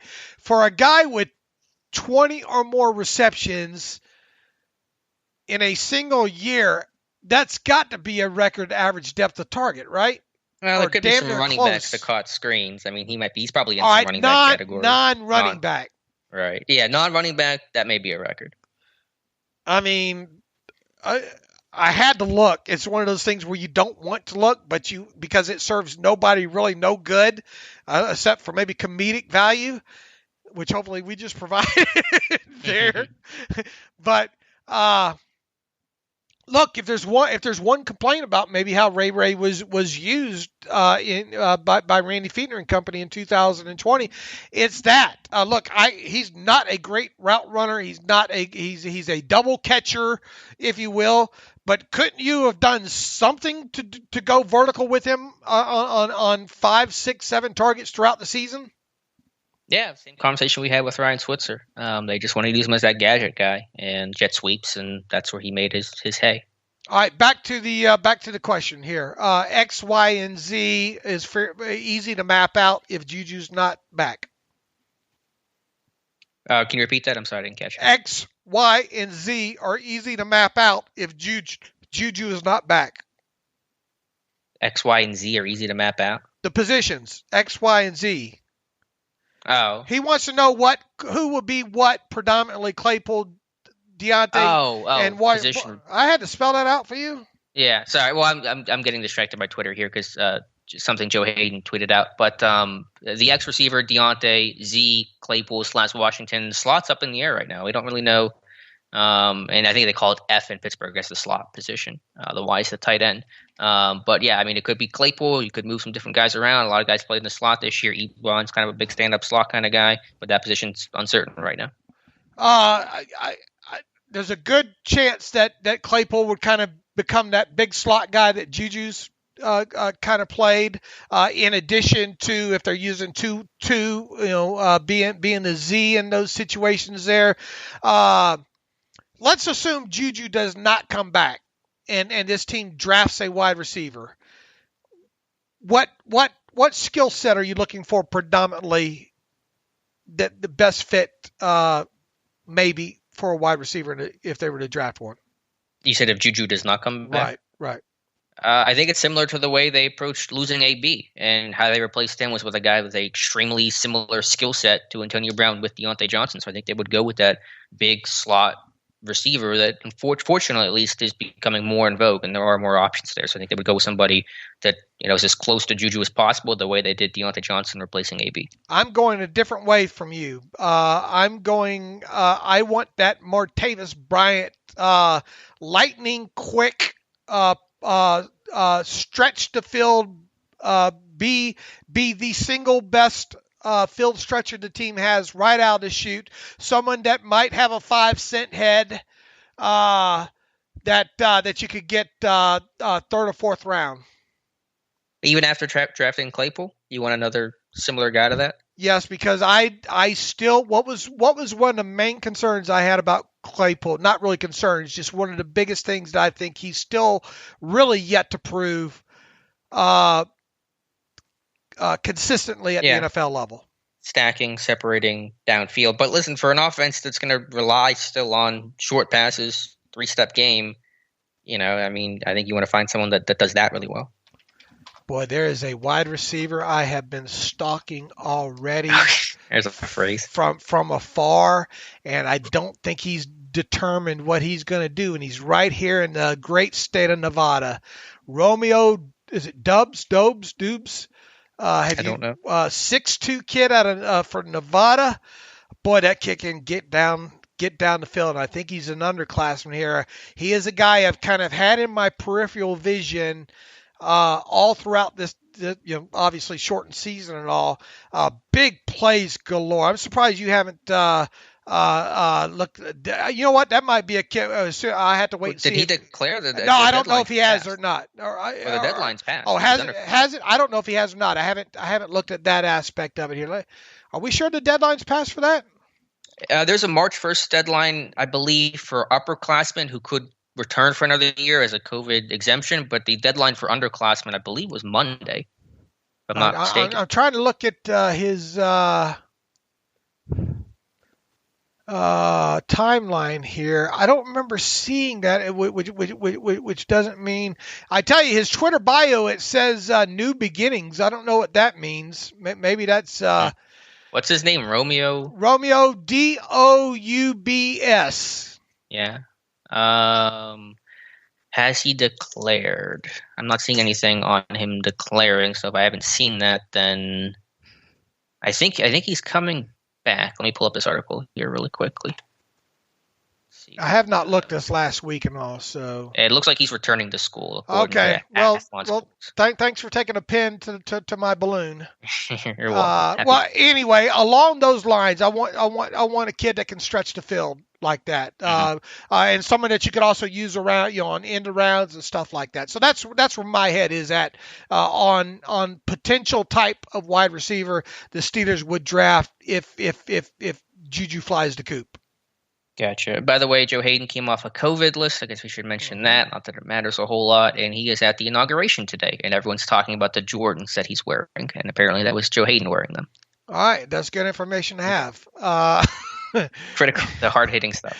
One last one here. Annual trade back question from Darren Boyer. I'm afraid to read this one. Hi, Dave and Alex. Hopefully I get the honor of being the first to annoy Dave with the trade back question this year. How would you feel if the Steelers traded out of the first to gain some draft capital for next year's draft? That way, after we go 9-7 next year, we have some additional ammo to potentially move up and grab top 10 quarterback in the 2022 draft.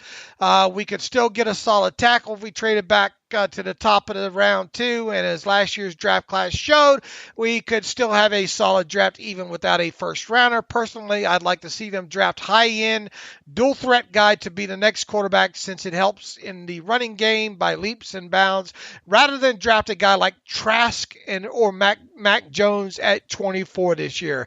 Darren from Brooklyn. Yeah, I've always been a proponent of trading back. Something I wish the Steelers team would do more, especially in a year where it's going to be so difficult to draft. I think you want as many darts to throw at the dartboard as possible to try to get this thing right. Not typically something the Steelers do, so who knows? But in terms of mobility with a quarterback, yeah, I think any quarterback you draft from here on out has to have at least a serviceable amount of mobility just to be that running threat, even situationally. It doesn't have to be the next Lamar Jackson or even Josh Allen, but somebody that can move a little bit is, I think, an important component to having a complete balanced attack. Darren, I mean, I'm so far. Darren knows me well. I'm just trying to learn. I'm trying to learn who's declaring right now, and slowly get into obviously some of these prospects. Look, I amaze my own self. Can you imagine that's possible for me to amaze my own self, Alex, after all these years? No, in all seriousness, I amaze myself from really this point on to really the next 4 weeks of how knowledgeable I'll become of players in this year's draft class here. It happens so quick here.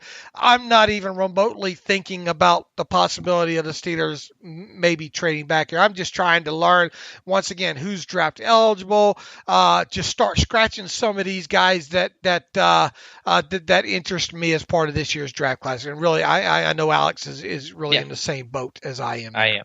For sure. But we'll be better a month from now, and we can answer these questions probably more effectively. All right, one more from Doug Walter. Dave and Alex, I hope all is well. I'm writing this email as I'm listening to Monday's episode of the Terrible Podcast, and as of this moment, Canada has not officially been named the team's next offensive coordinator. Dave, on Monday's episode of the Terrible Podcast, you brought up the fact that the team will need to honor the Rooney Rule for the offensive coordinator vacancy. At least I think they will, Doug. At least that's the impression that we've gotten. What if, and it's a big what if, the reason Canada has not been announced yet is because the team is waiting to interview someone for one of the four remaining playoff teams. There are a few candidates that are still coaching that would both honor the Rooney Rule and have some connection to Tomlin and Steelers. Byron Leftwich, who's obviously the offensive coordinator in Tampa Bay, played with the Steelers under Tomlin, blah, blah, blah. Harold Goodwin, the assistant head coach, run game coordinator for Tampa Bay, was the Steelers offensive line and quality coordinator under Tomlin. And Eric Bieniemy, offensive coordinator Kansas City, was the running back coach with Tomlin in Minnesota in 2006. While you both were putting together your list of potential hires for the Steelers' next offensive coordinator, did any of these names come up? And is there a scenario where one of these names could at least interview for the job? All right, good question, Doug. My initial response is, why would any of those already offensive coordinators make a lateral move? Correct, yeah. I left, which I thought about, but A, was a lateral move, which the teams can block, by the way. You don't have to allow the interview if it's a lateral move. And B, just the dynamic of coaching Ben felt a little weird. And yeah, I just didn't see the compelling reason for the Steelers or Leftwich to want to do it. Same. And Bieniemy's not going to happen. Bieniemy's not going to happen. He's not going to go from KC to Pittsburgh. As much as I would rubber stamp Bieniemy coming in, no. And that's why, because it being a lateral move, is why I threw guys like Leftwich and Bieniemy out right away. Goodman's along those lines of, I guess, talking about Jim Caldwell. It would be sort of kind of an older guy with experience and all. I'm not quite sure Goodwin would be the right fit at this time, though, if that makes sense. Is Goodwin old? I thought he was not that old. Am I wrong on that? Isn't he up there 40, a little bit? He's 47. Okay, I thought he might be a little bit older than that. All right. It's a good name, though. It is a good name, and it because it would be a step up for him. I think it's a good one to potentially talk about there. For some reason, I was thinking he was in his 60s for some reason there. Of all the names that Doug just mentioned there, yeah, I think Harold Goodwin would be a possibility, and potentially shame on us for not discussing up until this point. Yeah, but we'll see. I'm not sure what the holdup is, if it's a minority rule kind of thing, or if they're just vetting somebody. It could be. I mean, we'll wait and see. Every day that goes by, we don't hear anything. Certainly gets a little bit more interesting of why there hasn't been really any news related to it, other than the speculation over the weekend that Canada was going to be the in-house hire. All right, I got one more of the one mores. Mike Schertzer writes in, Dave and Alex, I appreciated your recent discussion on cap-compliant rosters if the cap was $198 million. Nice to hear some potentially good news about our cap. Mike, I just want to be clear. It's not news. It's Dave's speculation. All right, that's it. There is really no news about the cap first number. It's me speculating that I think it might be. I'm an optimistic guy overall. It might not sound like it sometimes, but I am. That's where I'm at, Mike, on that. Can you talk a little bit about what rosters look like for the 51 you're talking about? I'm curious about what interior offense line, slot corner, tight end look like in that scenario, especially since left tackle and slot corner might not be positions where we'd want to play guys that we find in minimum salary benefit bin. Keep up the great one, Mike.